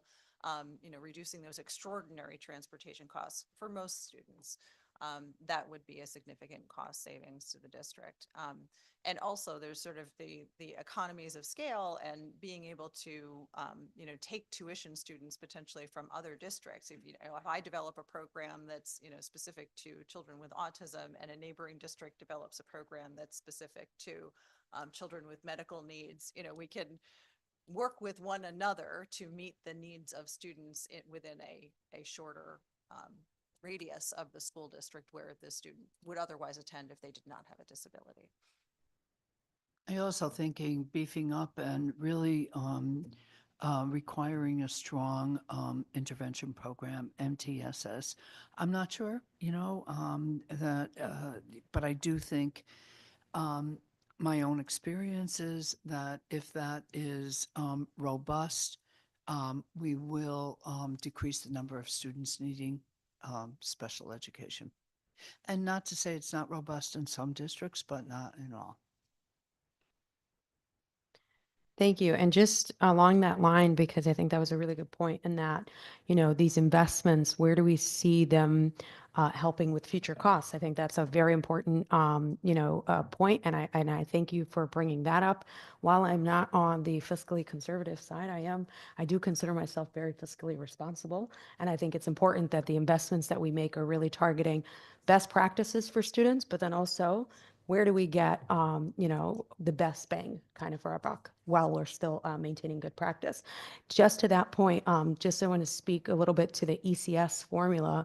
If you're adding the weight, what that is doing, and please correct me if I'm wrong, by providing the costs more for special education up front, and how that could also help for a district to cover some of those costs, so that outplacement is not as, whether it's an in-district or out-of-district, it's not as likely. So I also see that kind of as a cost saving to provide that money up front, rather than right now where we don't provide any upfront money for special education costs, and it's reliant on a district if they have the money or not. And if they do not, then often, a student may require more additional services because they don't have. So just in terms of that weight and how that could help, and if you have other, if I'm wrong in that, please advise. No, I think you're right about that, but I also think the issue about teacher training is a cost saver in the long run. If teachers are equipped to provide more effective programs, that's going to reduce the cost of special ed over the long term. Thank you. Okay.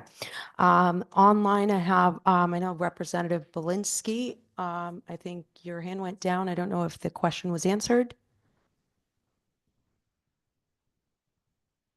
I'll come back. Thank you. Thank you, go Madam ahead. Chair. Yep. You know what? I've had my hand up and down about 4 times because my questions keep getting answered. Let me start by just saying I am so incredibly grateful to the task force for their work. But today's meeting also has really, really opened my eyes to how grateful I am to my other committee members here, because it hasn't mattered which side of the aisle anybody sits on. We're all talking about the same things. And I think we all acknowledge that it's gonna, there's tremendous needs. And I'm one that believes completely and totally in the early detection and the early intervention. So I'm going to try very hard not to repeat the so many points that I've heard today that I agree with, but I do want to remind folks that we do have a fiduciary responsibility to the taxpayers of the state of Connecticut. So I want to continue to work this thing in a way where efficiencies are considered.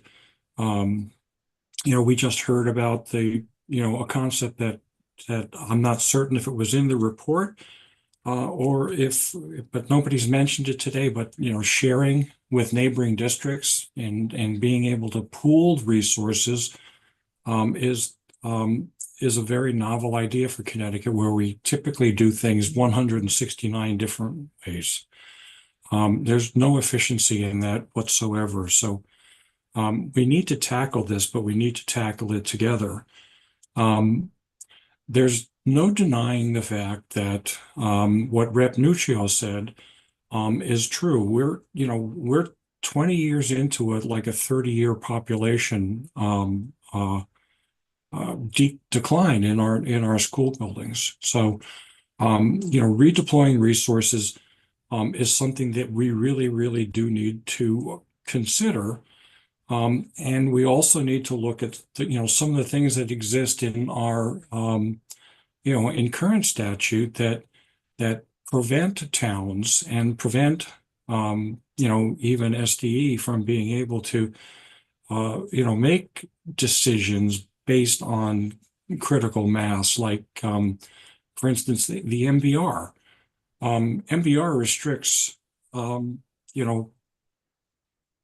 restricts a district's ability to right size themselves, even if they've had a significant decline in enrollment. So we don't necessarily want to view that as a penalty or a negative. I look at that as an incredible opportunity to redeploy those resources and put them into special education, because as our general enrollment is declining, there's no doubt about the fact that our enrollment or our needs in special ed are profoundly on the upswing. So we must address this, and the earlier we address it, and the better we, prevent children from falling behind in the first place, the less it's going to cost us to to prevent it or mitigate it and keep everybody in the same classroom. So, and as I say this, I'm in awe of the fact that I've heard every single speaker before me speak parts of it. I guess I'm just really excited about working through this. Thank you very, very much for the opportunity to express that, Madam Chair. Thank you. Thank you, Representative Belinsky. And you said something that I was trying not to also say, but I will just say that I also really appreciate how engaged every member of this committee has been on this topic. So I did just want to reference our own, our own members on both sides. I think it's wonderful to see this level of engagement. Representative Rader online. Thank you.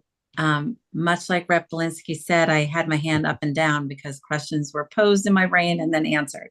I really appreciate what, Fran, you referenced this earlier, and Rapulos talked about this, and how do we get more of our young folks interested in becoming educators, and specifically special education educators.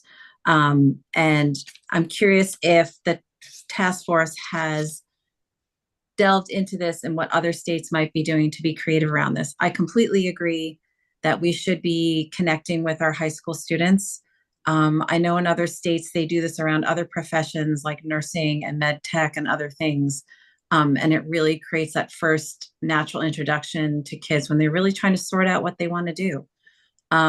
So if there's anything to substantiate that work in other states and how we might better build a pipeline and an alternative pipeline, like many of you referenced, to be getting more educators and paras into this very needed profession. Because what I keep coming back to with the work we're doing in this committee and in education is that we can build these wonderful programs, but if we don't have the educators and the paras to support them and we can't staff them, then we're nowhere.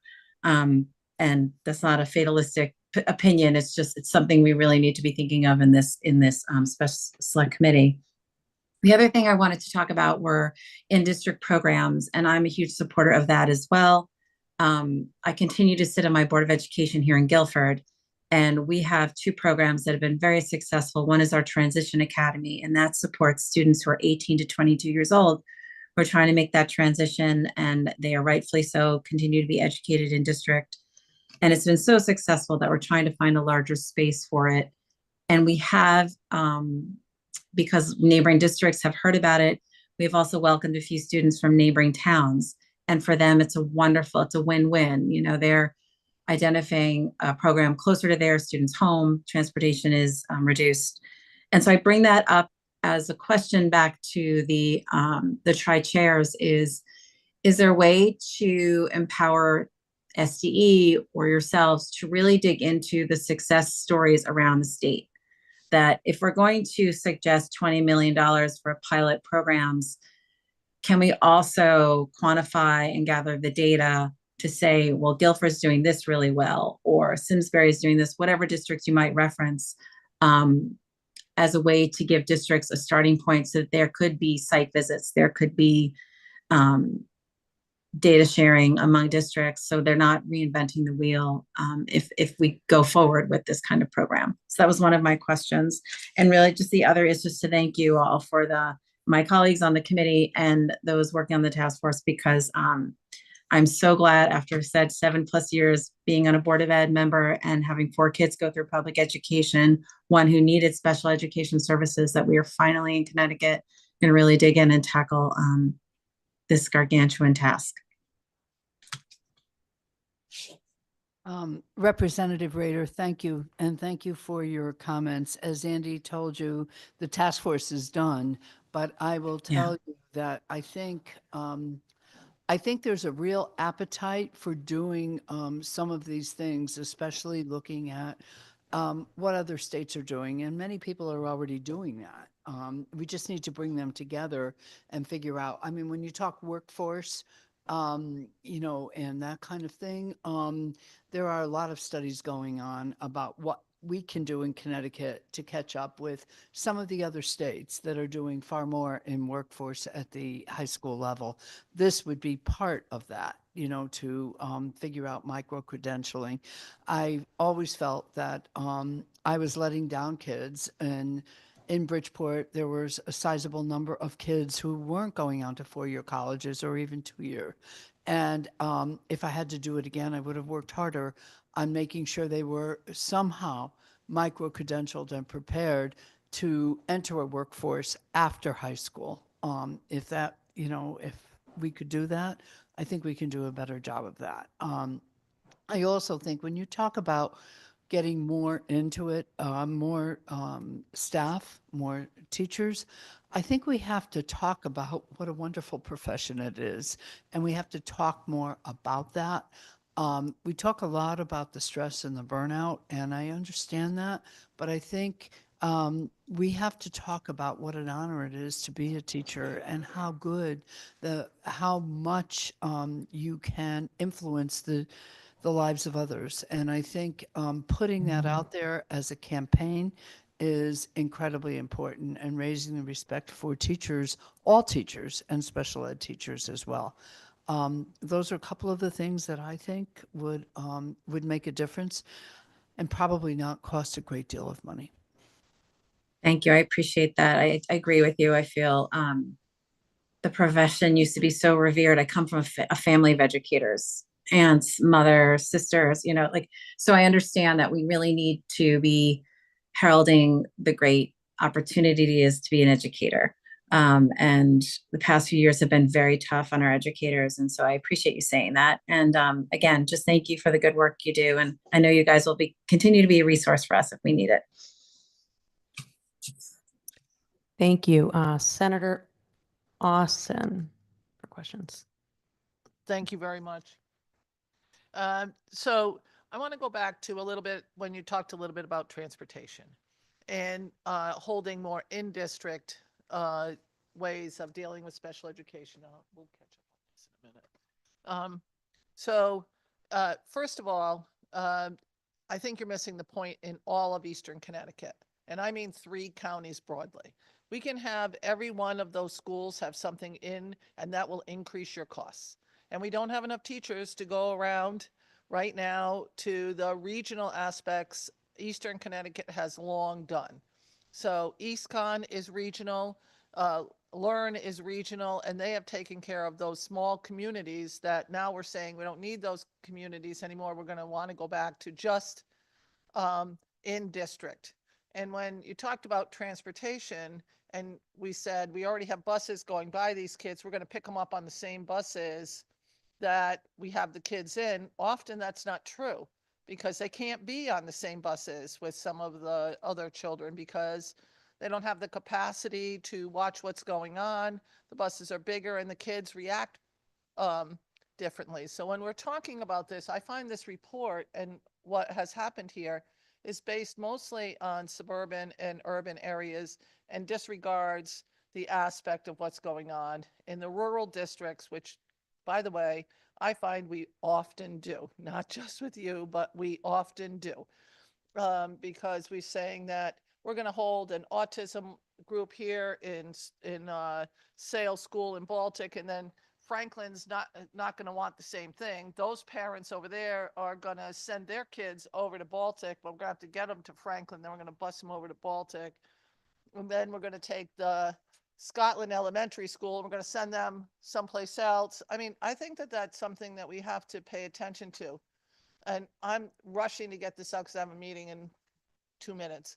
And then the other thing that I find is a problem is transportation broadly. So if I cap all the program costs at $200, for example, we know that that's unrealistic. We're not capping everything at $200, but let's use it as a math example. And the program is charging $300, and I'm going to say take your costs down, and they have no control over the transportation cost of that program, and that is calculated into the expense. Are we then saying to the people that we want you to spend more money on transportation and less on programming? So I think that that's also something that we have to consider. And in Eastern Connecticut and the northwestern section of the state, transportation is by and large the most exorbitant part of cost. So I think that that's something that we really have to delve into and keep in mind that we used to fund costs for transportation. We took that grant away. We took it away. So I think that those are things that we have to pay attention to. The other thing that I would really like us to pay attention to is when we keep talking about we're going to add money in to ECS. And I think Representative Nuccio talked about this a little bit. And we're going to, and she and I have talked about it broadly. But I said succinctly, I think part of the problem is when people say you're spending 4.5 times on to get to excess costs, but in small communities, 4.5 times is much different than in more urban communities. And not because the kids are getting more educational services, because they are not. Because the regular cost of education is X. It costs the same amount to hire a teacher, heat the classroom, pay insurance, do those kinds of things, but you have 200 kids versus 400 kids to divide into that number. And it looks like you're spending far more money on educating children. You are spending more money on educating children, but they're not getting a high class education like some of our wealthier communities may be servicing, and maybe very little difference. And I always worry about the fact that that without having an understanding of what we're actually funding, many of the communities in Eastern Connecticut, in poor rural communities, are already cutting all services. They're cutting recreation, they're cutting music, they're cutting arts. They have no language courses. They don't have anything there already, and what's left to cut is the normal education. And my meeting started a minute ago. I apologize for throwing that all out here, but I think that we have to really understand when we're going to cap things, what that really means. So, thank you. Appreciate that. Thank you.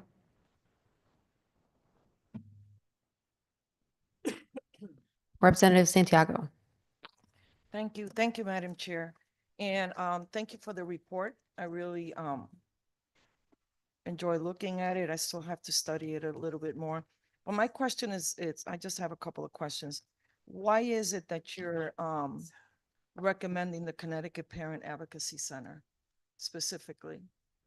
Well, it's the federally funded parent training institute through the federal government. It's the one that exists. It has a close relationship with the State Department of Education and with a lot of districts.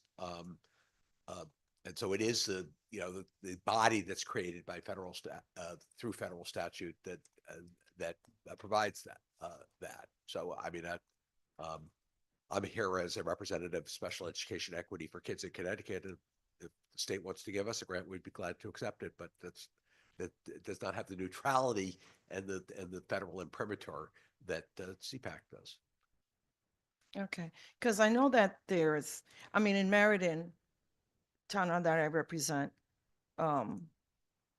there's other programs that are more localized to the community that work in Meriden, where if you bring somebody from the outside, and especially, and I was looking them up. It has been a while since I looked them up, but they're out of New London, aren't they? Well, I mean, their office, I guess, is in New London. New London. Well, I looked it up. It said New London. Yeah, I mean, but it is a statewide organization. It has a large group of individuals who take huge number of calls from parents, provide advice. They do work with parents in districts to deal with conflict. It is not seen as a strong advocacy organization one way or another. It's a institution that does provide good information, but that seems to be a place where governmental funding would be appropriate, and they're already funded by the state in large portion. So what do you think about CERC though? CERC, SERC. CERC.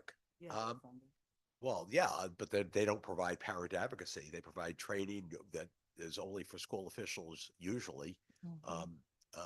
CERC has not been very helpful to the special ed parent community in the past. Interesting. Okay. But I do believe they do a lot of parent advocacy because they've been in Willimantic, they've been in Waterbury, and there's other towns that they've been in doing parent advocacy. Just just to let you know that. I was also looking at the suggestion that there be an oversight of private programs and organizations in the state of Connecticut. I think that's a good idea that the State Department of Ed does that, because we're in the city of Meriden. We did have a magnet school that eventually the Board of Ed took over because ACES, who was running that school, was spending too much money, and the Board of Ed was looking at their budget and the transparency in what they were spending. And much of the money that they received was being used outside of Meriden. So eventually we did ask that the city of Meriden take over that magnet school. So now it is being run by the Board of Ed. So I think that looking at programs like ACES and CREC and being audited by the State Department of Ed of what resources are being used in the towns and in the cities needs to be looked at, and to see exactly how they are spending the money that is being given, being funded to them by the state and other foundations and other businesses, because they just don't get state money. But I just wanted to throw that out there, that I think it is a good recommendation that eventually that the State Department of Ed look at the money that is being spent per pupil for those children that they're supposed to be servicing. So that's about it. I was just curious about the Connecticut Parent Advocacy Center.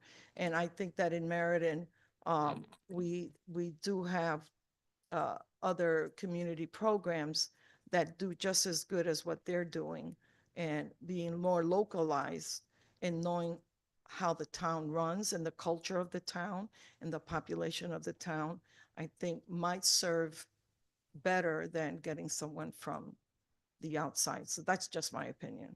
But I think the report is pretty good.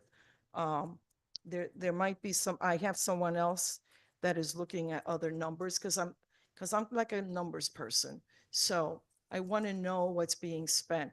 I haven't seen what's being spent on the Gifted and Talented program, and other, I don't know if you guys were charged with any of that, but looking at what's being spent at a local level is so important. And in the city of Meriden, we do try to service the special education and special needs population, to keep everything in-house, because the more you send out of your city, the more expensive it is.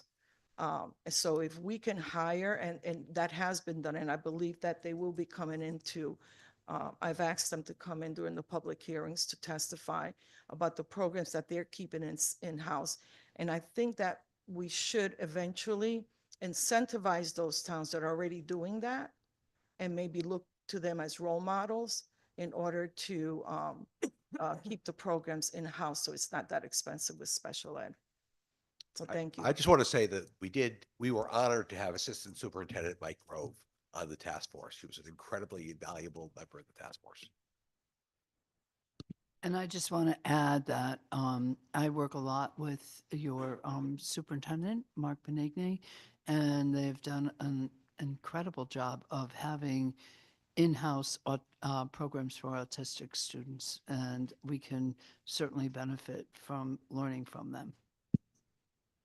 Thank you. Thank you. Representative Wieland. Thank you, Madam Chair. This is something sort of jumping off of what Rep. Santiago was just saying. I have a concern about, we're talking about the overall costs for the state, for towns, all of that about this. And yet we have private placement providers that are potentially for-profit. In your report, it's noting that some have even recently been purchased by private equity firms. And yet we are not auditing them in the same way. We're not holding them to potential, fiscal responsibilities that we are for our neighborhood public schools and our public, our boards of ed. So I know we don't want to potentially erase any savings done by,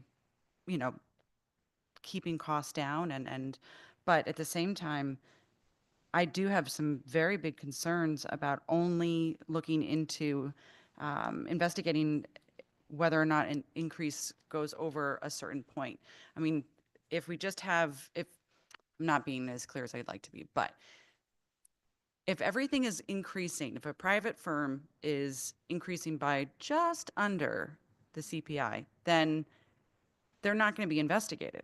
So then other places, if ever there's transparency, they're going to raise, and then they're going to raise, and then they're going to raise. And so all of a sudden over time, we could see massive jumps continue. And if we are talking about public funding. Public funding should be, not be going to a for-profit company.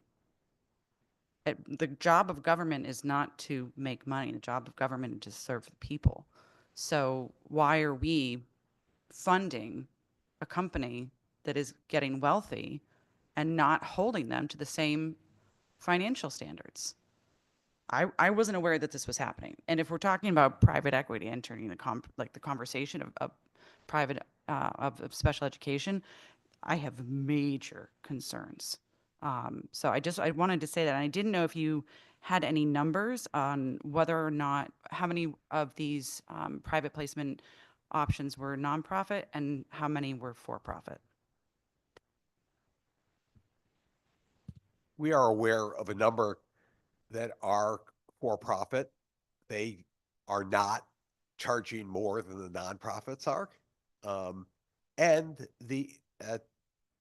under the current approval process, the financial information about all these programs are submitted as part of their approval process on an annual basis to the State Department of Education.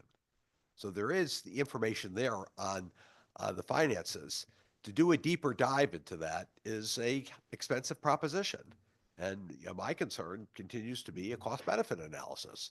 Is it saving us more money to do the deep dive, to investigate each of the 88 programs?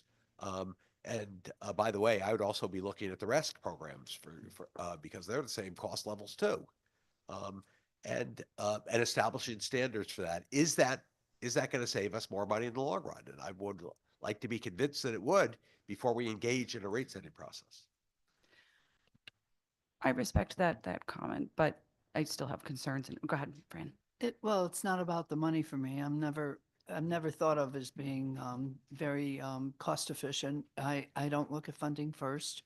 I look first at the quality of what is being given to my kids that I'm placing there. And so I'm looking very carefully, or would like to look very carefully at how they are monitored each and every year, both by the State Department of Ed, who may need more resources to do that.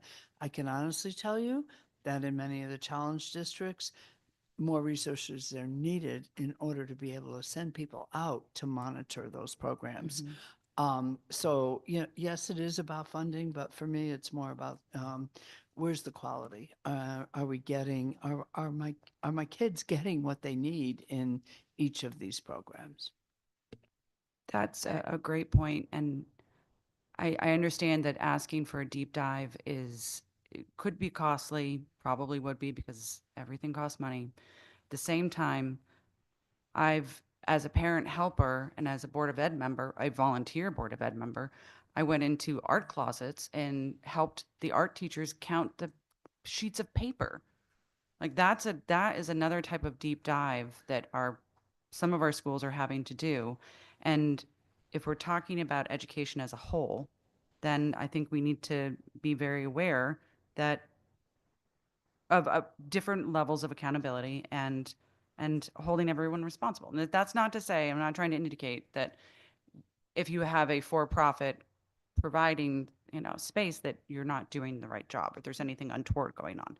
But there are different levels of accountability that seem to be happening, and I think we just need to be aware of that moving forward. Thank you, Madam Chair.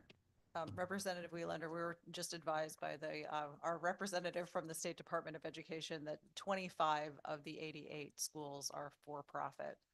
And I will just say that the school districts often have to rely on various private contractors in order to provide the specialized services that are needed for students with disabilities, particularly students with low incidence disabilities. There is not the ability to hire an on-staff person to meet the need, every single need that is presented. And so there are private companies that provide services that are contracted to school districts, and private schools are just one more along that step. If we have to get to the point of making an outplacement, it's a planning and placement team decision. That includes, school staff, administration, parents, advocates, everybody's at the table making those decisions and then monitoring the students' progress while they're in that school, the same way that they would if there was any other private contractor involved in a child services. Thank you for that feedback and the information. I appreciate it.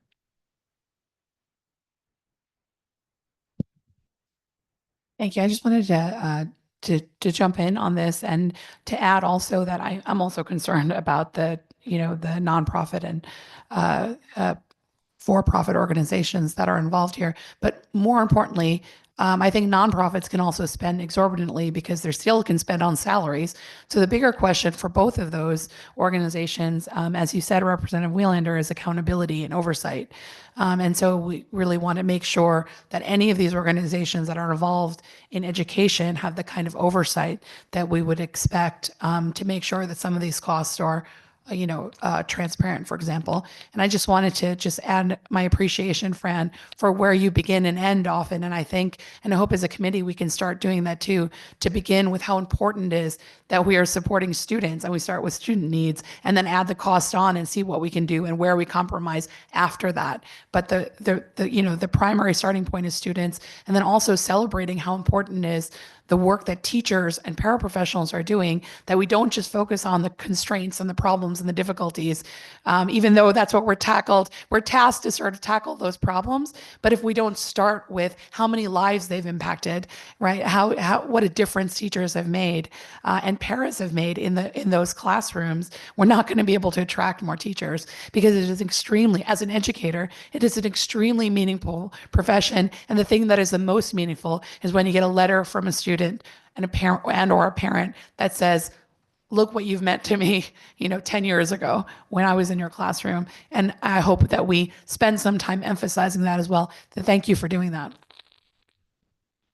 Thank you. Representative Corpus. Thank you. With respect to the private organizations, we may, it's not in your report, but we may end up discussing a capping mechanism. I just wanted to highlight for the record that what we don't want is to drive all of those providers out of the market and suddenly be faced with a situation where our parents don't have and our children don't have the services they need. I am not taking a position on that, but I just wanted to point that out. In the 169 roughly school districts that we have in the state, who is doing it well? Who is providing, I know there are different ways to provide special education well, but who are the best students in this classroom and who should we look at? I was at a CABE meeting yesterday, and Stratford seemed to have made great strides in this area in a very cost-effective way, but you all have the bird's eye view. Who should we look to in Connecticut that's doing this well? I need to think about that. And I certainly will, with my tri-chairs, will think more about it. But I want to be very reflective and careful in putting that forward. And but we can certainly name some. Thank you. Well, I represent parents, and it is pretty clear that the better financed districts provide better services. It's pretty simple. You're going to get better special ed services in New Canaan than you are in Bridgeport. And that's just because the funding is so much greater in New Canaan than it is in Bridgeport. And if there's a general rule, that's it. The better financed districts provide better services, and we also see that in the outcomes. That was my question. As to me, the better outcomes are the better outcomes. So it may be hand in glove with the funding, but it may not be in all cases. And I have to disagree a bit. Having come from a Bridgeport and a Hamden, I have to say to you that I had some major quality programs in Bridgeport. Not what I needed, certainly, but some of the programs that were offered in Bridgeport for special ed kids were phenomenal. And I would say, I have to say it, the teacher made the difference. So I think we have to look at that as well. I would agree that there are some excellent programs going on across the state in all different levels of wealth. And a lot of them, and I don't want to disregard the RESC programs either. We have some excellent programs in the RESCs. School districts rely on our RESCs as partners in this education process, and we would sort of be nowhere a lot of times without the option of those programs. So we're very appreciative of all of the programs that are available, and we're certainly, we discussed this a lot when we're navigating the final report here and what recommendations to make. Not wanting to eliminate any of the options that we have and being concerned that we would potentially drive folks out of the market. That we take it very seriously. I know this has been said before, but school districts take it very seriously when they have to place a student out of the district. Not only because of the cost, but also because the student is being removed from the school that they would otherwise attend if they did not have a disability. And that's a serious decision. So we need the options, and we know that, especially in rural places in Connecticut, there are very few of those options. So we're not looking to eliminate programs. We're looking to make them better and create more options and hopefully create more efficiencies. I appreciate those comments. I just wanted to follow up. I know, Fran, you made an excellent point that while we'd love to see like a model that a district is using that's almost, amazing, I think that there are just phenomenal things happening in different schools. Sometimes it's in a specific classroom because it's a methodology, right? It's not always necessarily more money. Money would help a teacher be more resourceful in having what they need to do their job. But I think that there are excellent things happening in all across the state. I think there are some towns that have more money than they're putting in, and they could invest more. And I think there's some towns that can invest more, but they still are have teachers that are managing to find a way to do what they need to do. So I think there's on kind of both ends or all ends, there is definitely work. We have a couple more questions, but I know on this specific point, Vice Chair Poulos wanted to make comment. Yeah, I just wanted to comment on the resources that different districts have. And I can tell you that in Fairfield County, in terms of parent engagement and knowledge, there's much more parent advocacy for more resources. And so while the districts may have more money, or they're equally as fiscally strained as maybe a bigger city, because the parents are educated, can afford advocates, and come to the table prepared to ask for a whole array of services. And so just to keep that in mind, all districts, I think, are facing financial challenges when it comes to funding special education. And so. Thank you. Representative Nuccio has her hand up. Thank you. I want to go back to what Representative Wiehlander was saying, and I'll be the very first person to tell you when somebody tells me that, maybe we shouldn't look into the price of something, or, this is going to cost a lot of money, or the resources, and is it going to be a benefit? It makes me want to dig in even more. Being an accountant, those are all keywords that say, I want to look at that. And I think the thing we need to focus on here is the difference between having these educational programs in your town and the ability for residents to understand, or, this is all funded by taxpayer dollars, as she said, right? The residents have a right to understand how their dollars are being spent. When it comes to these private equity outplacement, we don't get a say. They tell you how much it's going to cost, and then the Board of Ed has to pay it. And if it takes away from other areas to pay that, there's really nothing that they can do about it. And that's the problem, right? That's really the problem. There's no scrutiny. There is no evaluation. There is no pushing back. There is no, demanding this for that service. So that's, I think, my problem here is you can't say we're going to have this option, have taxpayers pay for it, but then give taxpayers no say, input, or the ability to question it. So I'm concerned about private equity in education, just like I'm concerned about private equity in healthcare. Um, I don't think we've seen a situation where it's been good, that it's been handled well, especially here in Connecticut. So I think we do need to look at that. I don't think schools should have an unfettered ability to bill us what they think is right because they want to have their own structures in place. And it just seems really fishy to me. And while we want to have options out there, and I understand we want to have options out there, you don't have an option out there that doesn't have a check and balance. So I think we need to look at that. And if tax dollars are going to be paying for private schools, tax dollars don't pay for private schools for open access, for open choice, for regardless of where I want my kid to go, right? If I want my kid to go to a Catholic school, my tax dollars aren't paying for that. If I want my kid to go to, Pomfret, my tax dollars aren't paying for that. Those are choices that I am making as a parent and I have to pay for. I don't think this should be any different. If private equity wants to be in it, then private equity has to be open to scrutinizing what's in their books and whether or not the town has the ability to negotiate. So I think that's something that we really have to look at and kind of delve deeper into, especially because maybe they don't want us to, which means maybe I want to. So thank you for that. Thank you, Representative Muti. I appreciate those comments. I think we have Representative Johnson next. Thank you so much, Madam Chair. And thank you. Just talking about the idea of the nonprofits and the for-profits and the private equity investments. One of the things that I'm wondering about is if, we talk about a deep dive and looking into how it's all working and that sort of thing.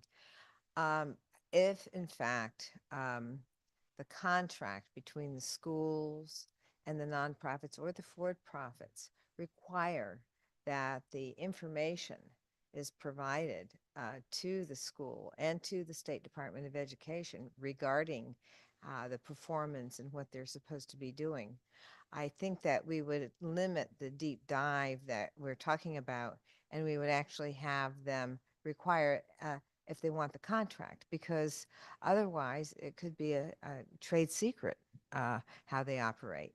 And so whenever you get into the private sector, you're running into the trade secret problem. And so not having a contract that doesn't address every aspect of how they function is something that I think that we would limit a lot of the struggle to find out what's going on and actually be able to make sure when we got a contractor, we know what they're going to be doing and we know how they're going to do it. And to try and do anything in any other way when we're dealing with private sector, organizations, we have to really understand that they do have their own way of operating and they do have the capacity for trade secrets. So I think that we've been talking around this a lot, and I'm just wondering how we're dealing with it now, if we have those clauses in those contracts, if we've given the legal advice to the schools, to the State Department of Education on how to operate with these private entities. I think that this is something that might really help us move forward and understand just where we are. On page 4 of the report, in the end of bullet 3, the current language that's in the state guidance, state guidelines on this is there. A private facility shall maintain an accurate accounting system, including an annual audit report prepared by a CPA, and shall provide on request to the contracting local school district and to CSDE fiscal information on the operation of the school on such forms as CSDE may require. So that already exists. The data is there. We may want to say that we define overhead in the following way, and for both for-profit and not-for-profit schools, overhead is limited to X percent, and then look at it that way as a way of deciding what's appropriate, what's not appropriate in terms of expenditures. So on the money side, it's already we have the provision for that data to be available both to the State Department of Education and the local school districts. I'm not sure how much is done with it right now, but that information is there. On the quality side, we have IEPs that are developed with goals and objectives and annual reviews to see what has happened on that. And so on that level, school districts should be looking at the private placement and saying, this private placement made a difference for this kid or did not make a difference for this kid. So, I mean, we're not in the, informationless system that seems to be described here. We have the information out there. It's just a matter of what we do with that information that we already have. Are we able to say, take a look at how the IEP that's similar to one district and compare it to another district to see just how the costs are? Because if we talk about capping it, it may be where are we realistically understanding the IEP and all the work that must go into it? I don't know. I'm not a special ed person in terms of creating the IEPs and that sort of thing. So I don't know exactly how you do it with a child that, say, has dyslexia versus autism, or ADHD and dyslexia, or ADHD and autism. All those seem to me to be different ways of creating IEPs. And how do you evaluate how do you create a cap when every person's brain function is different? I think I've verged on making this comment a couple of times during this conversation, and I think it does need to be said that the IDEA does not allow planning and placement teams or IEP teams to consider costs in deciding what constitutes a free and appropriate public education. So we have to provide that which will enable the child to make meaningful progress without regard to the costs. Of course, municipalities have to consider the costs of budgets. Of course, school districts have to consider the costs of budgets. But it is not permissible for the planning and placement team to say, this program costs too much money and therefore we can't provide it. We have to figure out a way to provide that which constitutes a free and appropriate public education to that student, sort of within our available appropriations, to borrow a phrase from the legislature. So I agree that the measure of progress, right, for the student is the IEP. And that's the job of the planning and placement team, to measure progress.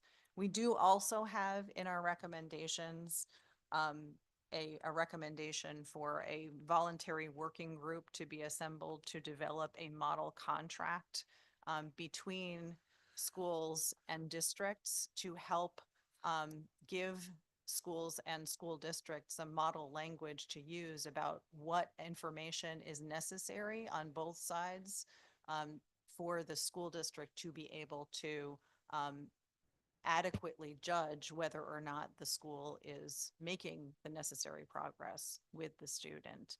And the language in the statute now is fairly helpful, I think, on that. We've been able to put some contract language in that requires the private schools to give us more information because it's right there in the statute that we can request this information. We do run into problems, frankly, sometimes with getting information if the private school sort of says, well, it's our way or the highway. You either get this placement or you don't get this placement, based on whether or not you sign our contract. So having that language in the statute that enables school districts to request more information has been incredibly helpful.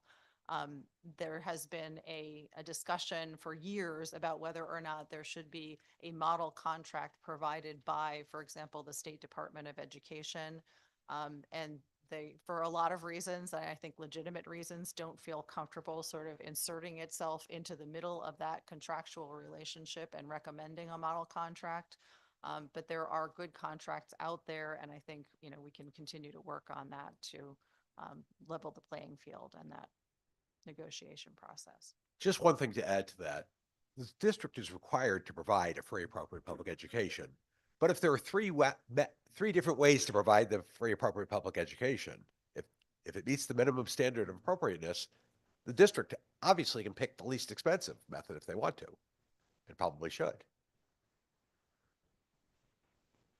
It's interesting. I don't know how I'm not how would you figure that out? Based on if everything be the same on all three accounts? Or would it be different types of addressing the child with the difference of learning? Well, we start off with the IEP, which provides the goals and objectives and the services needed to be provided. And then there are various settings in which those services can be provided. And if there's one setting which is more cost efficient to provide the same services to meet those goals, that can be picked. Okay. Thank you. Madam Thank Chair. you. Senator Kissel. Thanks, and I just want to actually commend everybody on this special committee for the excellent questions. And our Senate chair aptly pointed out, because I've learned over the years, it may be a nonprofit, but there's nonprofits I've bumped into where the chief executive officer makes $400,000 a year. And some not-for-profits, and they have laudable goals, and as far as you go, I mean, it doesn't mean their mission is wrong or that they're not doing a great job, but there can be people getting paid a ton of money in a nonprofit. Likewise, there's other things that spring to mind to be very mindful of with it's capitalist society. Businesses want to make money. If they don't make money, they don't stay in business. But then there's other entities, and we now, as time has marched on, we tend to associate them with hedge funds and things like that, where they're just going in there and just trying to like glom up as much money as they can, and they really don't care about the detritus that's left behind. And we're going through that right now with these hospital issues that we're going to have to come to terms with. But I will say this, there's like so many great moving parts to this. And for my friends, I mean, again, I'm an old timer around here, so I've been on select committees. I started off before we even had a select committee on aging, and that was one of the committees that morphed into a full committee. And it's just when the leadership decides this mission's not going to go away and we're going to empower you. And I hope this committee doesn't have some of those growing pains, but sometimes when I start on a select committee, we get all excited and then we find out that it's tough to get those bills or proposals across the finish line. So we're going to be tossing everything one way or another to the education committee. And so unless we really do our homework, it's not going to get a lot of wings and be able to go too far. The other nice thing that I think is I love the passion, and I'm not going to just say, gee, Chairman Khan, can I come visit your class? But I'm going to have to visit some special ed class along the way. And in fact, talk to my superintendent, find out how this is like playing out in their meetings. So there's a lot of things. There's the 30,000 feet and there's the drill down deep, what's actually happening in the classroom. And I agree. First priority, the kids. And then we have to acknowledge the incredible work of our educators, the professionals in our schools. That being said, I also firmly believe, despite one's philosophy of government, that it always helps to have a cop on the beat. I know when I'm going from Enfield to Hartford, if there's a trooper on 91, people are just driving a little slower. And so we can't have programs, no matter how laudable they are, no matter how well managed they are, where people are out there knowing no one's going to come and visit them, no one's going to audit them, no one's going to review the results. That's just an invitation for abuse or negligence. And so I like to believe I'm a glass half full kind of guy. So I will say this. What's great about this committee is we're not starting from scratch. And I've been around long enough that if we want to erase half of this formula or half of what we're doing, we can do it. We can do it. We just have to make it so that we've done our homework and we can sell it to the other people in this building. Democrats, Republicans, majorities in the House and the Senate. And that's not always easy. You got to really do your homework and say that you've turned over every rock and you're doing everything you can.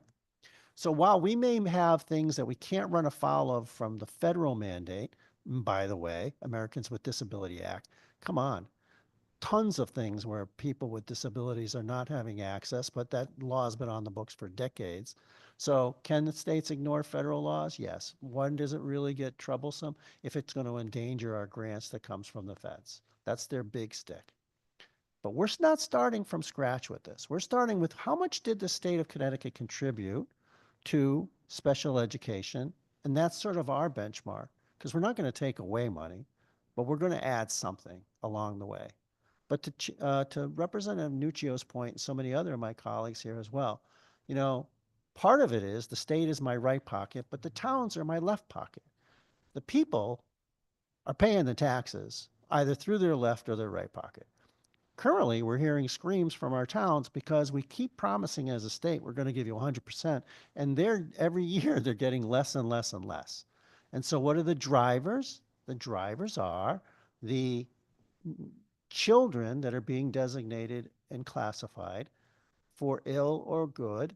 And I think it's a combination of things. And I think there's some real possibilities of benefit at low cost or no cost by the resources to, I believe it was classified as tier 2, just for individuals because it's the only game in town, right? If there's other needs in the school system and only classification as special ed's the only game in town, then that's where things are going to go just because nature abhors a vacuum. It doesn't take away from the mission of special ed teachers, as Chairman Khan pointed out, because they do God's work. And it's a hard, hard job to be a teacher, let alone a special ed teacher. But I think that if we sort of took some folks, that would create less pressure so that their skill set can be more devoted to the kids that really need the services. I wanted to just get that on the record. What I really need to know is what is micro certification or micro, that word. Yeah, because I had a lot of people reach out and say, what the heck is that? And I just want you to let us know what that is. And I'm sorry for going on and on and on, but I want to give we're not starting out from scratch. We're starting off from millions and millions of dollars. And we just need to figure out, are we using it wisely and how can we use it better for the benefit of the kids and the teachers? It's a certificate that a student or an adult would gain having had hours of training in something as well as on the ground work in it. So they would be micro-credentialed or have a certificate that said, hey, I'm qualified because I did this. And we're doing it already in many areas, but I'm not sure we're doing it for paraprofessionals. Let me just throw this idea out there real quick, and then I will shut up. I have a great community college. I guess I don't even know if we still call them community colleges anymore now that they're part of the state system and they made it all universal, but Assunta Community College. We led the state with manufacturing programs.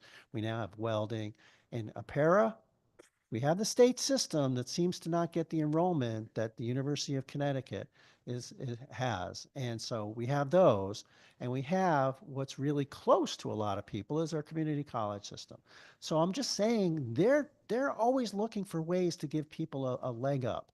And they are not necessarily for like just kids coming out of high school, but I know at least with Assunta, they have lots of programs where they're working with kids in the high school. They get college credit for high school courses. They have things where if they self-identify that I want to go into welding, I want to go into manufacturing, they can build on what they're doing in their junior and senior years in high school to give them a jump on everything as soon as they go to the community college system. We've made it so that it's open, so that it's not expensive, it's free, and it applies to kids coming out of high school, but also people doing a career switch when they're 50 years old.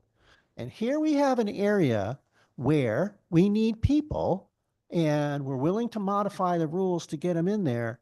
And I think that we should think of, I hate to use the hackneyed term outside the box, but we've got a lot of folks out there ready to help people do that all across the state, Eastern Connecticut, and I totally appreciate where Senator Austin's coming from with that, but western part of the state and everything else like that. And we've got a large component giving our demographics and the fact that we have a less aging or an aging population and the population is rather stable, where we have openings that we could repurpose to fill these needs. I have to say, when I was on another committee, we had a real problem with nurses. We had a huge nursing shortage in the state of Connecticut. We had to drill down for years, like 2 or 3 years, to really get to the nub of it. You know what it was? We didn't have enough professors. They were getting scooped up, so we didn't have the people to teach the people that we needed to graduate and get into the workforce. Soon as we solved that problem, boom, we opened the floodgates, and then all of a sudden, within a few years, we had address that crisis. So we just have to think of like, what's the first cause of all of this? And I think we're going to be really happy with the domino effect. But again, I'm totally on board, and I want to just thank my chairman from the House. Not that I don't really like working with our brand new chairman from the Senate, but Chairman Khan and I are, I think, the only legislators that graduated Windsor High School, and we both share part of representing the town of Windsor, First English Settlement in the state of Connecticut. And I just want to commend her that I don't even know how you juggle the time of being a special ed teacher and a legislator, but thank you for what you do. Thank you very much, Madam Chair. Thank you. Thank you. And you are most welcome to come to my classroom. I will say I have very strict, classroom rules. So I will let you know them before you come in. But you are most welcome to come to my absolute classroom. Yes, ma'am. Yes. Thank you so much. I think we may have one more hand online. Representative Nuccio, if you had a comment. Or I don't know if that was from before. Sorry, that was from before. That's okay. No worries. Thank you. I think, a lot of discussion has been had. You have, I think, broadened kind of where we have been. We probably still have a lot of questions. If there was anything that folks have asked for follow-up and you do put together anything, please send it together, all together in one, for the committee to review all together. But, and as you have said, the task force has technically ended, but the work is hopefully continuing, and you all will be part of the work, all members of the task force, and we look forward to continuing to engage you. So thank you so much. And thank you. And thank you for spending so much time and commitment to this. And while I know I speak for my tri-chairs and the members of the committee, while we have ended our work as a task force, we're always available. Thank you. Absolutely. Thank you. Thank you so much. Next on the agenda, before we adjourn, I did want to announce, so a unique thing that our committee is going to be doing, unique in terms of other committees, is we're going to be hosting some off-campus listening sessions to really hear from the public some issues on special education. So I did want to announce some of those dates that we have. Starting next week on February 4th at Three Rivers Community College in Norwich. That would be from 5 p.m. to 7 p.m. And actually all of them will be 5 p.m. to 7 p.m. The evening time is to allow for especially students, teachers, parents, anyone that can come in the evening time. That's on February 4th. February 6th, we would be in Winstead at Northwestern, and February 11th at Housatonic in Bridgeport, all 5 to 7 p.m. There will be, for those that weren't able to write as quickly, there will be a flyer that will go out, and then we will have opportunity in our building here for folks to Zoom in as well if they'd like, or come into Hartford. So those are opportunities for the public to either comment on things that we have already discussed or bring up an issue that maybe we haven't heard yet. So we look forward to engaging with folks in their communities starting next week. Thank you for that. And then finally, the announcement of, I know it says announcement of next meeting. We don't have another meeting scheduled just yet outside of those listening sessions. So there is no announcement for next meeting other than the listening session. So I'm looking for a motion now to adjourn. So moved. Thank you. We are adjourned. Have a great day, everybody.